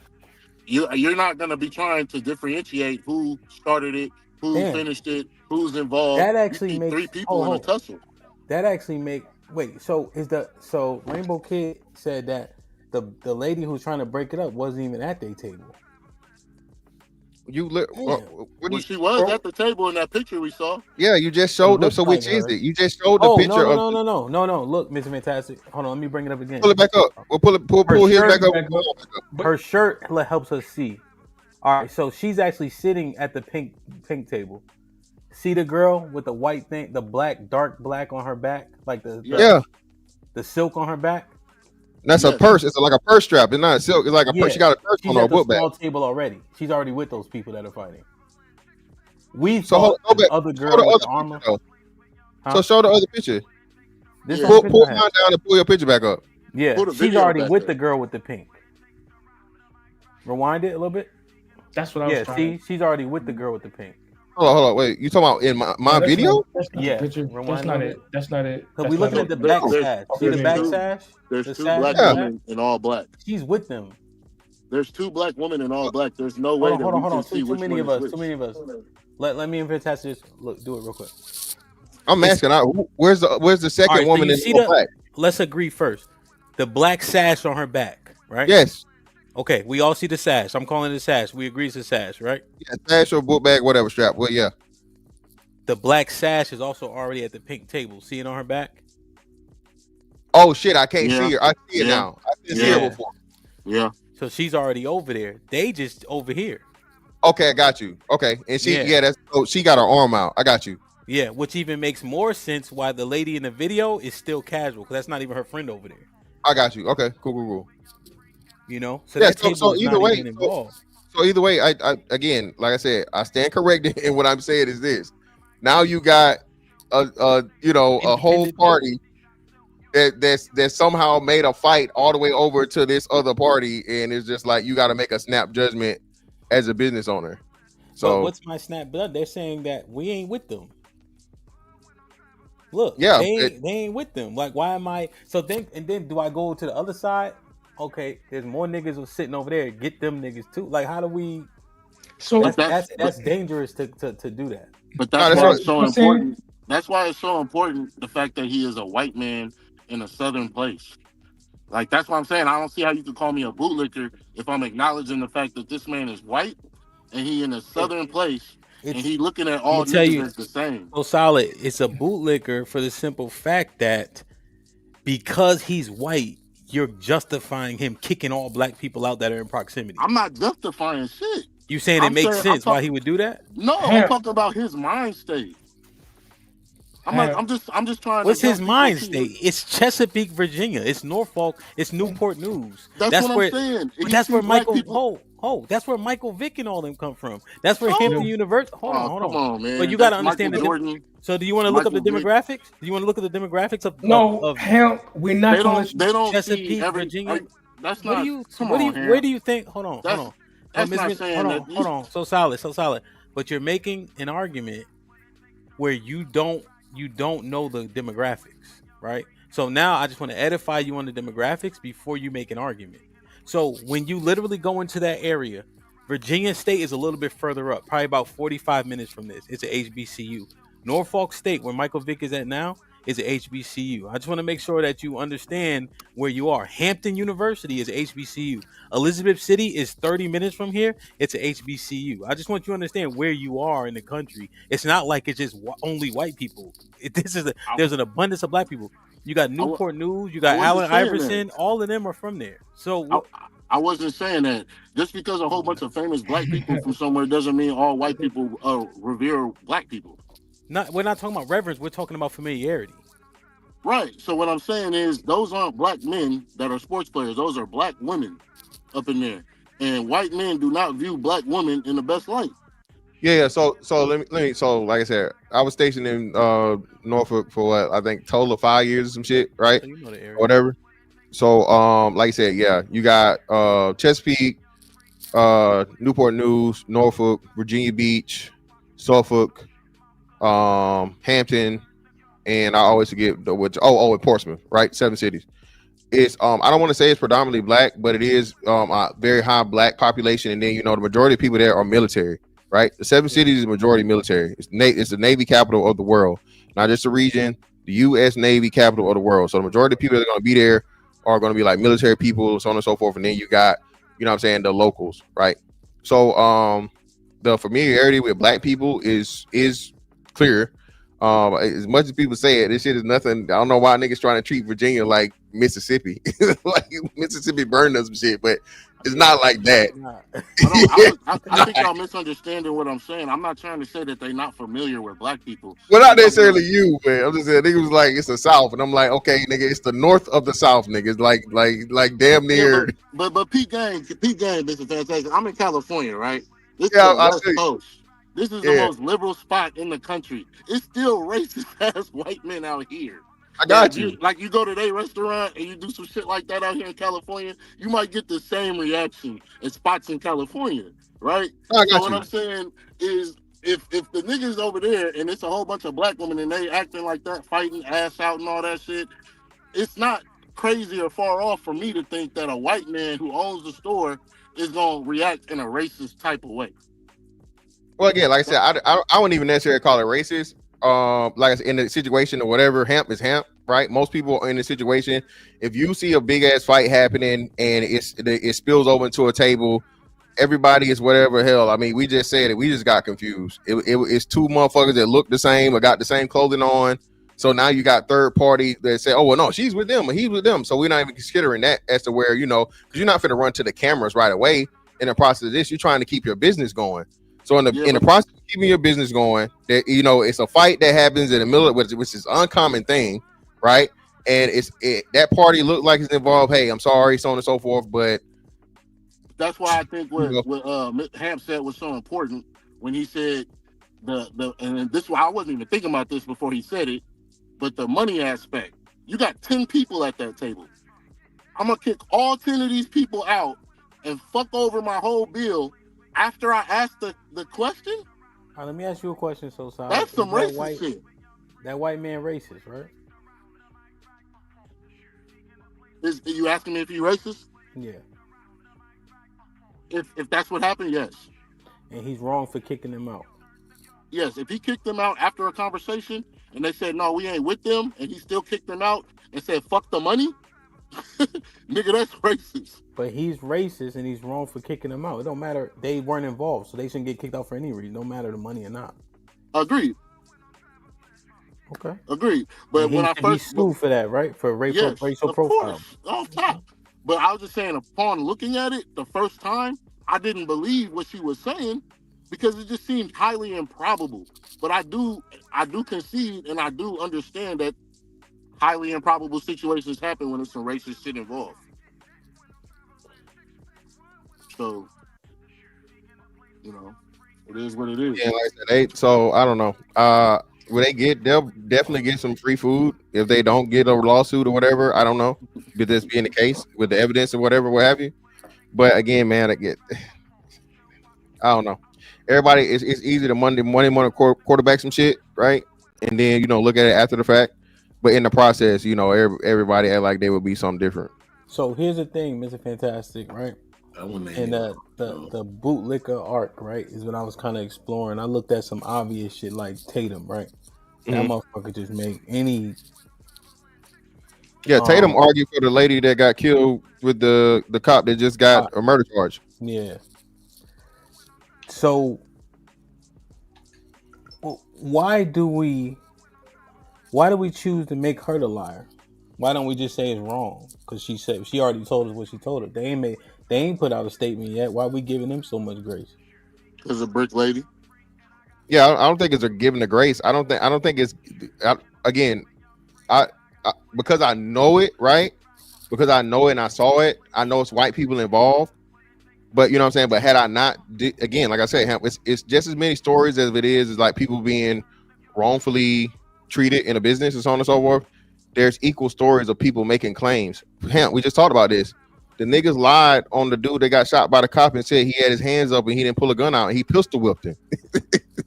Niggas just lied. Hamp gave sworn testimony and statement. So we got to act like it. You get penalized for understanding niggas, right? And knowing what niggas will do for the sake of the situation. So me knowing, I didn't steal that. Nigga, I saw you take it and tuck it. They caught your ass at the door. First thing a nigga goes, I didn't do it. So you now, because I know how niggas are, and Hamp, I'm pretty sure you've seen some extreme shit. Like what you can't believe, bro. You wouldn't believe it if you didn't see it yourself. You've been in situations like that, correct? Mm-hmm. Exactly. So that's what I'm saying. So being that I've seen the most skullduggery of shit, and mind you, it's the same thing with me with white people, right? The only motherfuckers I probably give the benefit of the doubt to be like Asians, unless we talking about that uncut dope or some shit. You know what I'm saying? The dragon stamp motherfucking heroin. Unless we talking about that, the only motherfuckers that might get a benefit of the doubt for me is Asian. I done seen white folks lie. I seen Mexicans lie. I seen us lie. So again, I am not, and especially like I said, it's just like the way the story falls. If it's a clear cut thing to where whatever, hey, fine, cool. But again, like I said, it's easy for most people to say what they would do in a situation after the fact when it's not in the situation. If something looks too much, and we know this, perception is reality, right? It's fucked up, but there's a reason why that fucking term exists. And I've been a victim, and I'm pretty sure a lot of us have been victim of that before, be it white, black, or whatever, so on and so forth. I've had black people fuck me over because they thought I was with somebody or I knew somebody or some shit or so on and so forth too. So that's what I'm saying. It's not always it's quick though, but if you're, you know what I'm saying, a situation like this where white people are involved and now you're automatically a bootlicker if you're not 1000% in lockstep with the black person telling the story. Okay. Where if we juxtapose it and, like I said, just use a more serious situation where the cop just had the smoke buddy for pistol whipping him when niggas gave statements talking about he didn't do nothing. You see what I'm saying? Yeah, I see it. Now, here's this will be quick, Bean. I just give her the benefit of the doubt. I don't see no harm in that. There ain't no harm in it. It's harmful on the opposite, to be honest. Because she black or just period? Hold on. Why are you giving a benefit of the doubt? Because if we agree that there is a sentiment and a stereotype regarding our people, and we feed or cater to it, or give it credence or consideration, we further in these negative stereotypes when we know that we do have an issue with criminality. However, it's the extreme minority of us. But we keep allowing the minority of us to represent the majority, and then we feed that modus operandi by saying, well, yeah, black people a lot. Like that doesn't benefit us at all, because the overall majority of us, except for the fucking like that don't even make no sense. Right. I haven't had enough experience with them. What's on the situation where everybody lie, but she's saying one thing, and at a white restaurant, what they don't benefit me to go against her. Yeah, but it don't benefit you, and I can tell you how. It benefits you because if you go against her and you learn how to parse out the lies and the truth, people start believing us more, Hamp. I can parse when we do talk about racist shit that happens. What I'm saying when is, shit that does happen and goes on, you're looking they at start believing us more. But they help us more. I agree. However, we're speculating, and we watch the video and then we listen to the woman talk. So we're going off of the information that's been provided to us. Based on the information we have at hand, we speak truthfully about said information. We don't make a negative assumption about each other. That makes less sense, because I agree. Lee be heavy on crime, right? I'm just saying because Lee's sitting right here. But we know the minority of us are criminals. I'm just trying to figure out how do we reconcile this? For real? and I think the safe thing to do, and I, like I said, we can't give 100% of this situation and then ignore the last one, which is way more serious. That this we love doing, and you can't do that. You can. The No, last you one, can't. what you mean? Last You one can't. was I just gave you the scenario with the pistol whipping situation. I just Yeah, gave you the but pistol that's whipping situation. It's not irrelevant. It's similar. That matters though, Ben. It's not irrelevant. When I'm these people go to court, I'm not trying to argue and yell today, bro. I'm not trying to argue and yell today. So again, let's not just be obtuse and whatever. We're Right, so talking about. let me have a turn to speak then. I am being challenged. I'm being challenged about as to why I don't automatically believe the black person when the black person says something. When I clearly told you I don't believe nobody until you show me facts and evidence and so on and so forth, the situation or whatever. I'm not taking nobody's words for shit because everybody pretty much lies. Y'all took exception with the what's name shit. I clearly was joking a little bit, but again, I don't have a lot of situations with Asians telling a whole bunch of lies and so on and so forth. And Asians represent a very small percentage of the population, right? And crime, they're very, very low, right? Not saying they're perfect, but again, you know, niggas tell jokes. Call it, yo, Mr. Tyson, you saying call it how you see it. We watched the gun video, right, where he hit the off duty cop, and we said we know why he got smoked. Yeah, but what I'm telling you, gripping the whole time. He hit the cop blew him. That's what happens in that situation. I got you, but what we're talking about here, Hamp, is again, like I said, you can see that, and that's clear cut night and day. Yeah. A statement was given before the footage was released, Hamp. People said something happened that didn't happen. Okay. So until just like this lady right here, when she gave the statement, had you not seen the footage, we're just taking her word. Now, once you see the after the fact, and then it matches, and then this one isn't even clear cut and dry. Yeah, we had the motherfucking Columbo this shit. Somebody had to give you the still photo, and then we had the differentiate. Hell, there's two people wearing black, one of which you can't even barely fucking see because she blended into the thing. So go ahead. You're right. But when I'm looking at the footage, I know how people respond to things when they're involved, when they know people. So when I'm watching it and I'm listening to her demeanor, the calm, her friend next to her saying this is crazy, they're not with them people. You can tell that because we've been in enough situations when you know people that are involved. Right. Can I ask a question, Hamp? That part's pretty clean to me. You know what I'm saying? When we just you got a point there. You got a point there. Hold on. So let me, Nav, go ahead. Cause you've been quiet for a second. Let me get Lee in. Then I'm about to go watch his game. I appreciate you, bro. Nah, because what I see is a bit of conflation, right? Mm-hmm. And I know you're gonna call me out on it if I'm wrong, but it seems like on one hand we saying this, but on the other hand we saying that, like, and everybody's trying to be right. What's the conflating part? The conflating part is like, okay, there's a stereotype that's been perpetuated for these particular parties involved within that's why they kicked everybody out. That's why they said y'all like to fight. That was a very specific, right? Like stereotypical shot, if you want to take it like that. Y'all black hoes like to fight, yo. Y'all be out here doing this. Look, there they go right there. That was like an example or reason for them to say that. Again, not saying wrong, right, or indifferent, but can you argue that fact, right? But then you can go back to the video in Chicago, you know what I'm saying, and how that situation. And there's so many other, there's always videos now that's proving the stereotypes that we try to fight, right? Somebody like me, somebody like Fantastic, which is why I try to stay off of these panels. But like, if you speak up, you get attacked for that shit. Fantastic, just a better man than me. He gets attacked for that. Maybe you might be a better man than me too. I don't be wanting to get attacked for this shit, but you get attacked for trying to hold a certain standard because you understand, like, yo, if you don't speak out, this is what happened. You be, quote unquote, supposedly, and I don't think that these women are not part of that party personally, just because I know like how they roll. They be deep and they take over whole restaurants or whatever. I'm gonna concede that point though, right? They can say like, oh, we're not with them, whatever. But what happens is you get lumped into the box, the group, right? Because you didn't stand up beforehand to say, yo, what are y'all doing?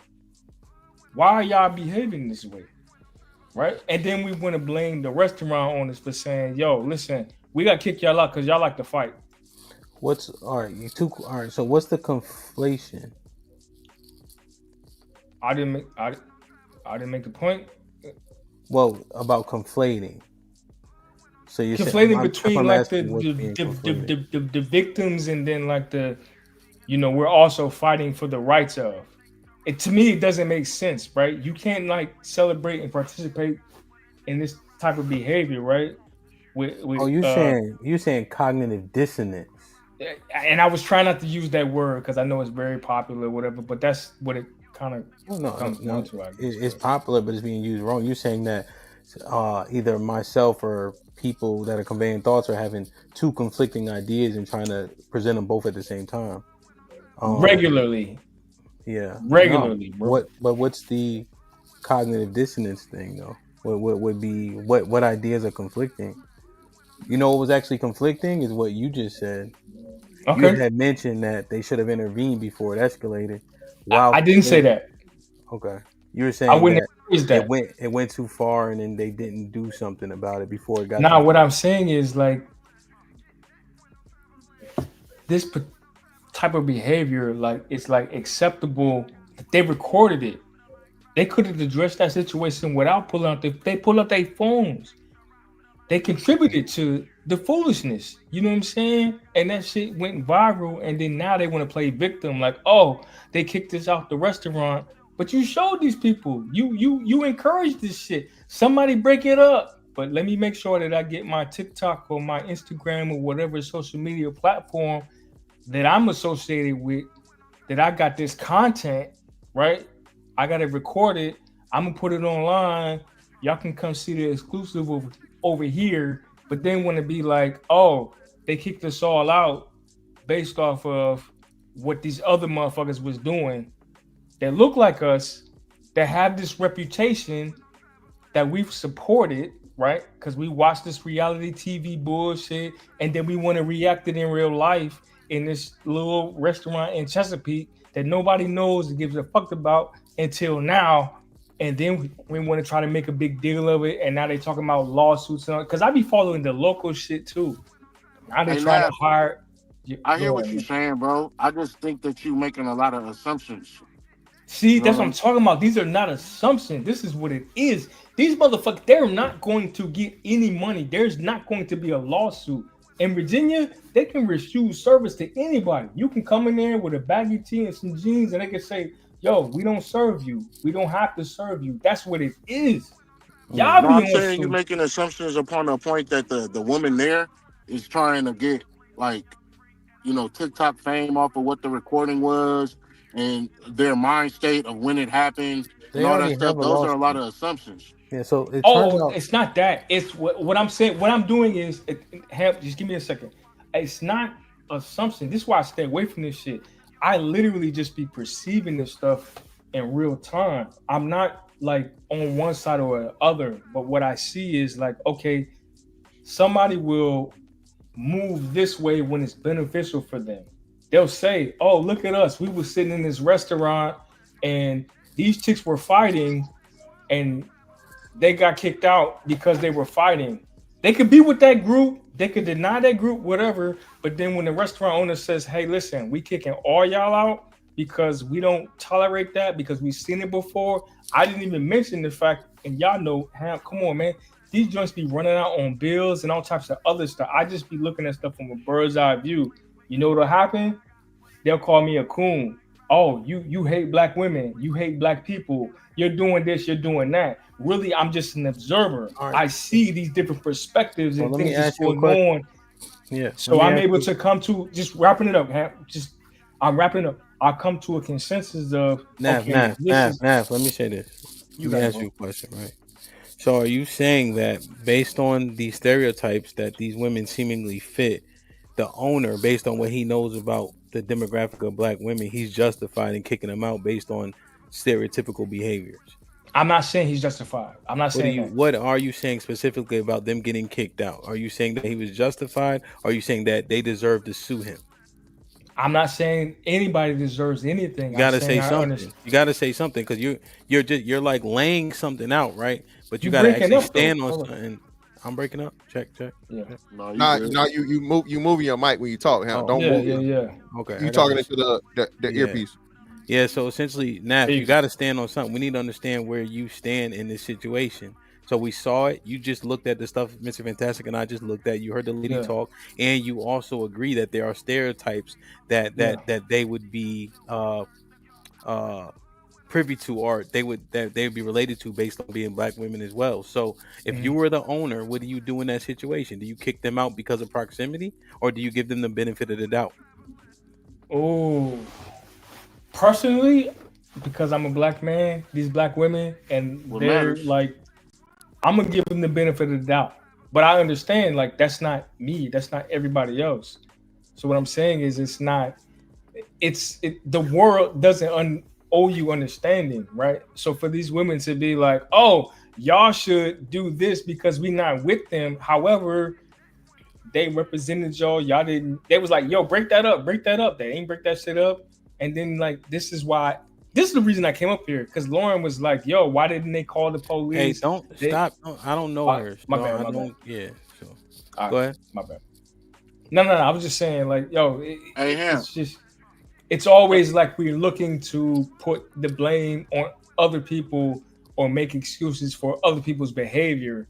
So I'm more like this is where I catch a lot of heat, because I'm a thorough believer, like, yo, if we support and want black people to, do well, why we can't call each other out? We can't, bro. I didn't cause so much heat, Hamp, before you start doing this, bro. Like, before so many people. Hold on, son. You're not saying nothing super egregious. I just need you to say something though at the end of you giving us your testimony. So all I'm you saying is you witness kicked them out, and you saying that you call out bad behavior. Yeah, that's good.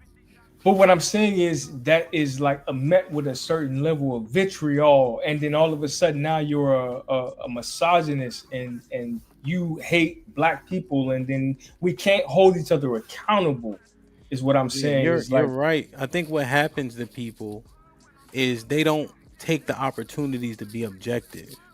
So if you see poor behavior, call it out. If you see poor behavior that's not poor, then say that it's not poor, and therefore the consequences are justified, right? Just be consistent in being and keeping it tall. But if you always looking for a way to demonize a particular demographic, you're gonna get that label and you've earned it. But if you say, oh no, in this particular situation, these people are justified. But if you say they always fucking up every time, like Tatum, that's actually, it's going to be the inverse of what you think. Nobody going to take you serious because you can't assess the situation for what it is.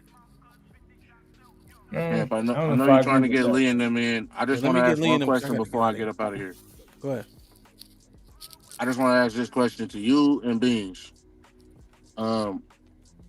It's a two-part question. Can you be a bootlicker for your own race?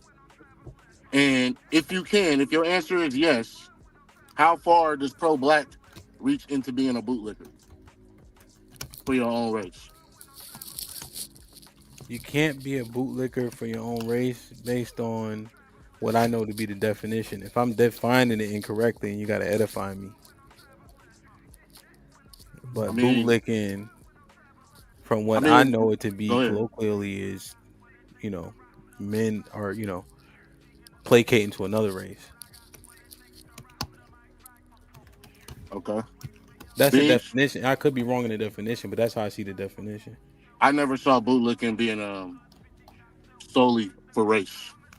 But Beans, you think you can be a bootlicker for your own race? No. No? Okay. Well, then the second part of the question don't matter then. I think it's an interesting question. Let me get these guys in real quick. Lee, what up? Marv was good. Key, what up? Lee, you got the floor. What up, Y'all be safe, man. Y'all be safe. Oh, so solid. Be safe. Yes, sir. Go ahead, Lee. Oh, I can't hear you. Check. Okay. I was muted. My bad. There you go. Oh, shit. I said what's good to everybody. I hope everybody having a great day. Goody. Bootlicking. Damn. I saw this and I was like, damn, this is crazy. I don't know, man. It sounds like whenever a black person goes against whatever every other black person says, he gets attacked for it, right? Or if you say something that, like, let's say if like when I don't know if Mr. Fantastic brought it up, but it was a time a young black kid cut this off-duty officer off, and they both got out the car. He smacked him with the gun, and all that happened, right? In that scenario, if I don't just automatically agree with the black kid, I'm a bootlicker, or I'm a coon, or I'm a, you know what I'm saying? And regardless of people saying that that's not what happens, we've all felt the brunt of it. You know, we've all seen it. We've all seen people do that. So these days, I feel like those type of people, besides like Officer Tates and stuff like that, and I think he's like super extreme with it. Yeah. But even if you're just like, yo, look at this information, check this out, this wasn't right, look what happened here, you know, they'll tell you, hey man, turn your skin in, bro, you ain't black no more. You know what I mean? So these days, man, I just try to stay out of that. You know, it was a time where politics, religion, and race was like taboo back in the day before we had phones and all this other stuff. Remember, it was like, boy, don't be talking about no politics, no race with somebody. That's gonna start a fight. That's gonna start this. So it's a lot of things that we always gonna disagree on, and I don't think it should mean that you should be called like names. You know what I'm saying? Like, unless you want some Officer Tatum where you just constantly on one side and you really don't care. But other than that, I think it should be a conversation, and a lot of times it's not. Yo, so real quickly, when we assessed that situation, it was me, Mr. Fantastic, Aaron maybe, and we all saw what we saw, and like, yeah, we know why he got shot. And from what I recall, the chat was like, yeah, he got shot because he hit the cop in the face with a gun. Yeah, but I'm saying before that, that's what Fantastic was talking about. Was before that, it was outrage. They was about to do some Black Lives Matter shit over there in that area. Yeah, They the was family tripping. and everything. Hamp, that's what Yeah. I'm. That's the part we're not. Hamp, that's what I'm saying. We're You going. talking about over there, okay. Yeah, so we're saying the actual people that were actually involved were starting a false fucking thing and false claim of police brutality, racism, George Floyd version 2. You know what I'm saying? All this other shit, to where that's why the family had to come out and make the apology. So due to just, you know, initial process of, hey, this guy was killed by black guy killed by off-duty cop, automatically assume racism, racist, bad cop, hate niggas. If I And can then go ahead, Lee. I'm sorry, man. You got it, brother. Go ahead. No, you good, bro. But it then it's like if Mr. Fantastic like, yo, it was racism, and then Lee go, nah, bro, but yo, let's wait, bro. It's situations where that could start a fight. That could be like, yo, I ain't your friend no more. And I ain't saying Mr. Fantastic is that dude, Yeah. but that's what I'm speaking to. Is like the calling people name stuff, and then you're wrong, right? Because it showed a video, and all those people that was saying that, and all the people that was in the comments that we didn't see, that was like, yo, let's wait, let's see what happened, was getting called bootlickers, was getting called coons by the same people. And then once the video came out, those people didn't go, yo, my bad, damn, I should never did that to you. That's what I'm saying, man. It's like a constant attack on each other. Yeah, it's illegal, and I'm saying we seen the most heinous shit in the earth not come from our people, and then when heinous shit can speculatively be happening to our people, we give the people around us who have done the most heinous shit in the earth the benefit of the doubt.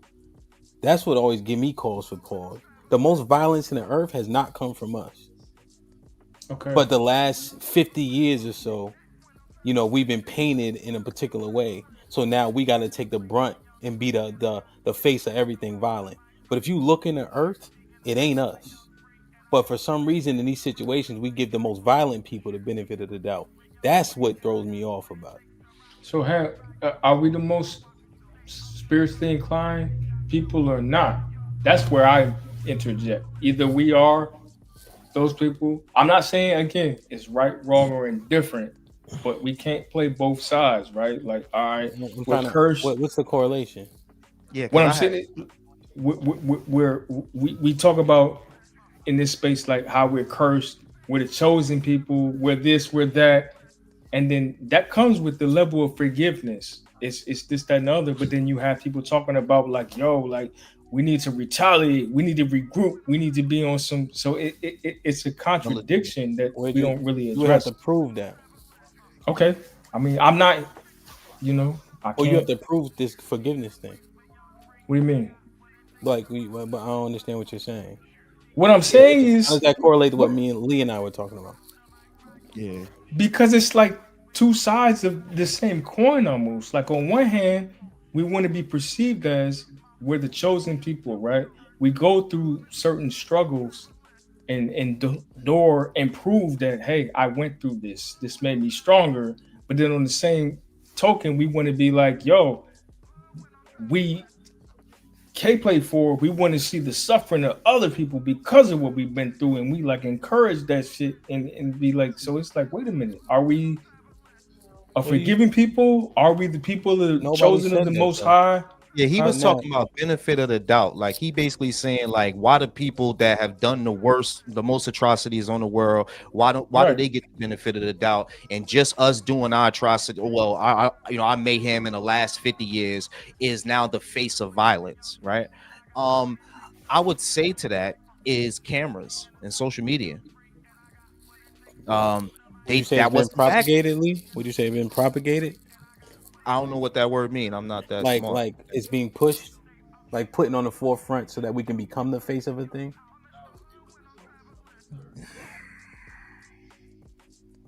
By who? By who? The government, by us, by outside, both ops.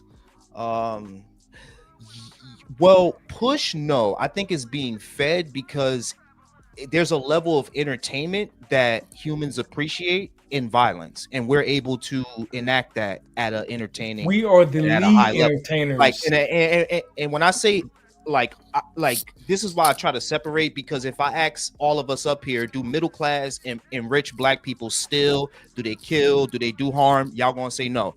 If I say, do middle class white people or anybody that's middle class or got money, do they kill and do all this violent things? Y'all gonna say no. So it's more like our poor class, and they're entertaining. You know, that like violence is entertaining to human, and our lower class, albeit be white people. Like I just reacted to a video of this white lady getting grabbed all out of her car. She fighting 3 police, right? She was broke. All right. You know what I'm saying? So the poor class of America is extremely entertaining, and entertainment is what social media feeds off of. So we're getting, it's not that it's like, I don't think that it's like a action happening like, yo, let's do this to them. It's more like, yo, this is happening in their communities and it's getting recorded by them also. So let's like, I don't know, like, you know what I'm saying? Like it's like that version of America, the lower class are entertaining, man. They'll fight over, they'll go online, they'll talk about how food stamps got them down. All versions. Hispanic, I seen a Hispanic woman complain about food stamps, a white woman, and all versions, right? So, you know, our lower class is entertaining, man. So it's not really subjected to black people. Yeah. I understand. I just think that I understand your response. I feel, and I'm saying feel, the need to clarify what Naf was trying to say, but I gotta go. In terms of the spirituality thing, because that's the myth. Because people don't understand what they read or what somebody told them, and they just haven't read it to think that us saying who's the most vile is somehow against being the most spiritual. You know, it never says that we're the most vile. It never says that we have to forgive our enemies, right? It paints out who the Most High's enemies are in the first place, right? It literally says you reap what you sow, right? So then somehow we get to forgiveness. We're not even saying doing nothing to people. We're saying who we giving the benefit of the doubt to. Marv, what's good, baby? What's going on, fam? Not to be up here, man. I'm currently in Miami, man. Time to flight to Norfolk right now. The hoodie on? Yeah, dude. It's actually chilly right now. I just came off the cruise from Bahamas. I came in, I was like, yo, it's actually cold up here. Like, how'd that happen? In 4 days. So it is what it is, though.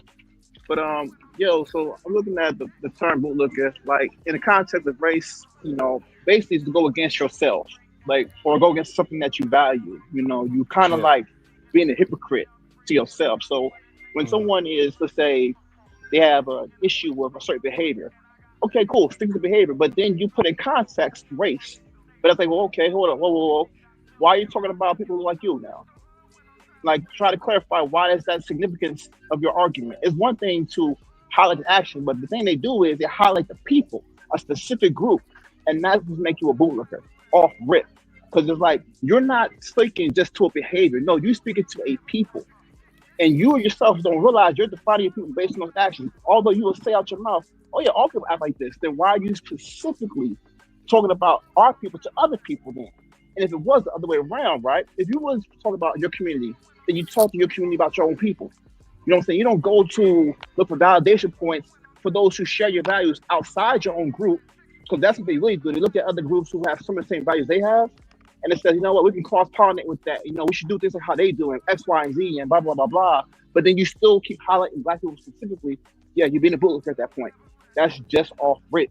No matter how you try to reframe it, if you're going to have to go, it's like one thing to talk about your people with amongst your people, but to talk about your people to other groups and to validate it, that's the bootlicking part. That's where you're looking boots. Okay, so let me ask you, Marv. So Mr. Fantastic and I, like, what we was going back and forth about? The George Floyd thing, right? A couple weeks ago. Yeah. Right? It was me, him, and Aaron, right? We have several points we had disagreement, right? He's saying, I'm saying, right? He was, Mr. Fantastic, correct me if I'm wrong. Let's say you were against George Floyd, I was for George Floyd in that conversation. Mm-hmm. He's not a bootlicker because he's talking to me. No, he's not. If he's talking amongst his own people about a situation, that's no problem. We can have this debate amongst each other, how we want to see it, right? That's one thing. But to look for validation from others, to get that bootlick right there, to feel like, yeah, this is it, you know? Like, come on, guys, come look at boot with me. Like, no, that's that bullshit. So it's like you feeding it to another audience separate from your people to try to gain favor. Yes. So if Mr. Fantastic was on a panel with a bunch of white boys talking that shit, you be like, yo. Boy, that's bootlicking foolish, baby. That's just full bootlicking right there, baby. So basically he's saying that he can't tell the truth around white people. Only tell the truth around. So that's what I'm saying. But to a degree, no. Listen, so I just thought about it the other day, right? But at the same time, I guess like it's situational, right? Some people feel a type of way to where you shouldn't say nigga around white people, right? Some people feel that way, right?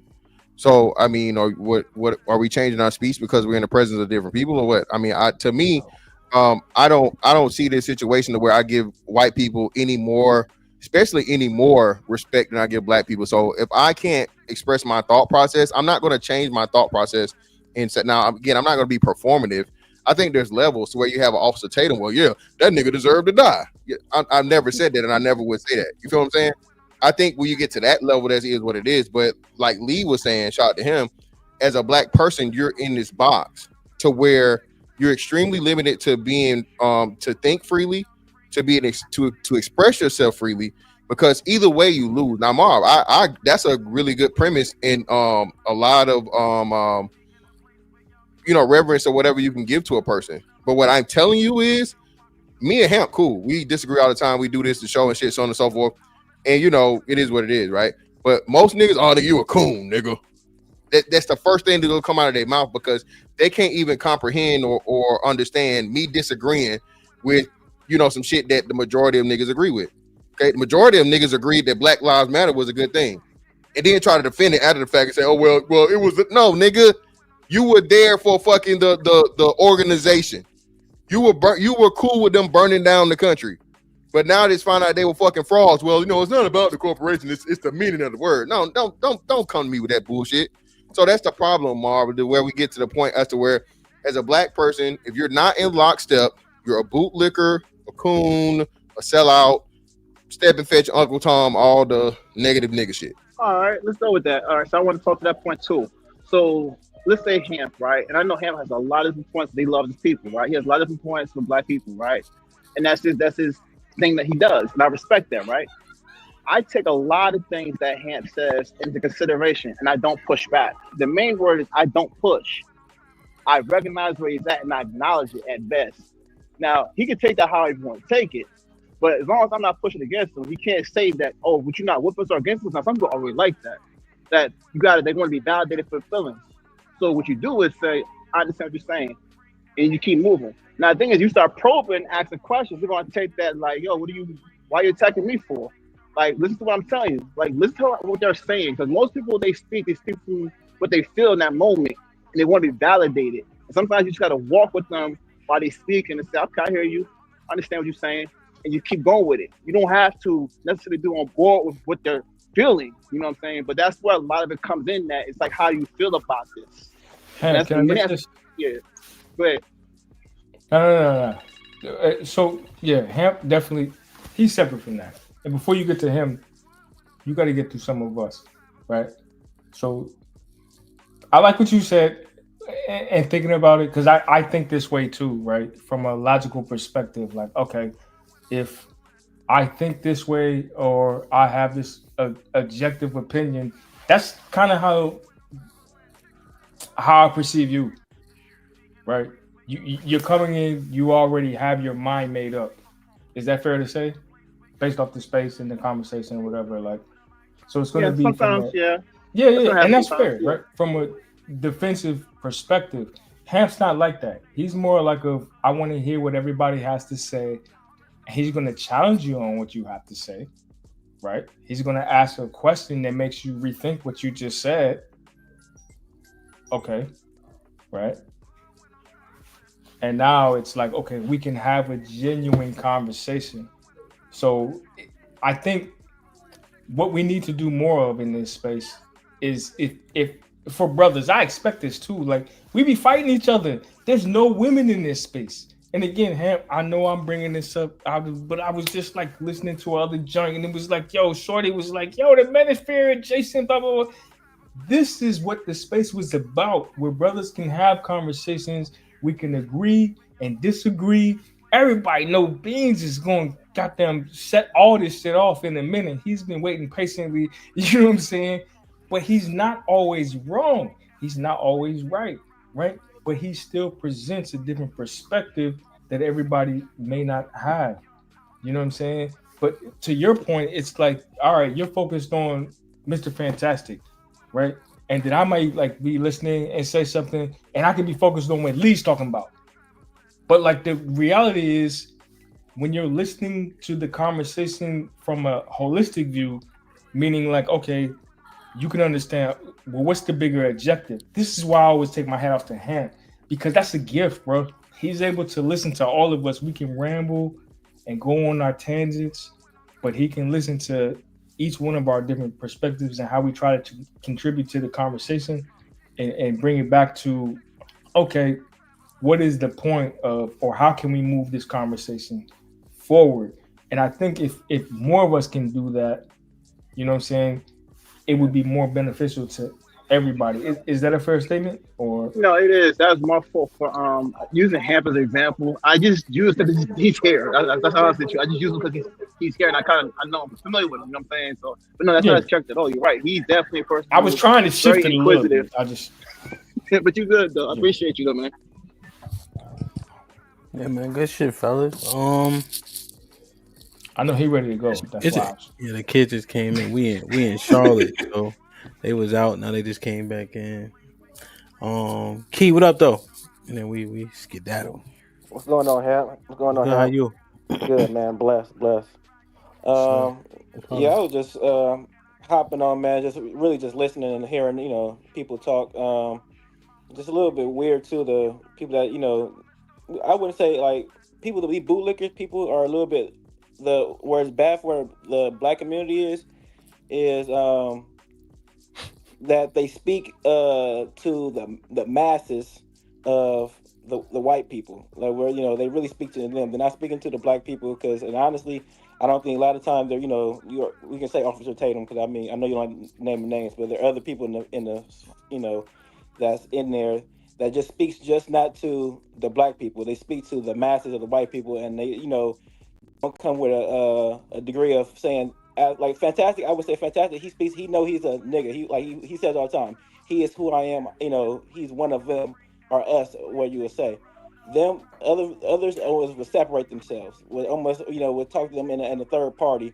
Would say the blacks. Would make sure they kind of keep themselves separate from them. Those are what I consider bootlickers, and it's bad for them because they talk to the masses of the white people, and they feel like they give them okay to say certain things, give them okay to think certain ways where it's not really the right, the thoughts of, like the 1350 shit. That shit ain't nowhere shit correct. But you get the Officer Tatum's and all of them saying it's correct, then other people think it's correct, then just keep on going on from there. It's like a snowball effect. So that's pretty much it, though. You think bootlickers are dangerous? Yeah, it's dangerous because they per se they give a per se of a way that we are really not. They want us to bend over. Pretty much they bend over crowd to me. What's your definition of a bootlicker? Definition or action? I would say almost. How would you describe a bootlicker? A person that, if you can clearly see evidence, as I could say right now, when you was talking about the restaurant, you try to find all different ways to kind of catapult it. Oh, don't make it personal, bro. That's going. It's not personal. Listen, you asked the question. I did. Like, I understand. If you ask the question, this is simply talking. You said you asked a statement. Now I'm gonna answer. I did, but now it feels. All right, whatever. You want to make it personal, bro? Whatever. I'm trying to help you. I don't give a fuck about you, bro. I don't know you. I know. I'm trying to help you. Help me? Okay. Once again, bro, I'm not even gonna talk to you now because helping me, you ain't helping me, bro. Like that's not. I'm not even with that. I'm not even with that little on the internet shit. I'm not just talking to you as you asked me a question. I'm gonna give it to you. What'd you say? I said neither am I. Okay, respect. So yeah, that's where bootlicking is bad for for the community for sure, guaranteed. As simple as that. That's why I'm talking to Hamp. Let's.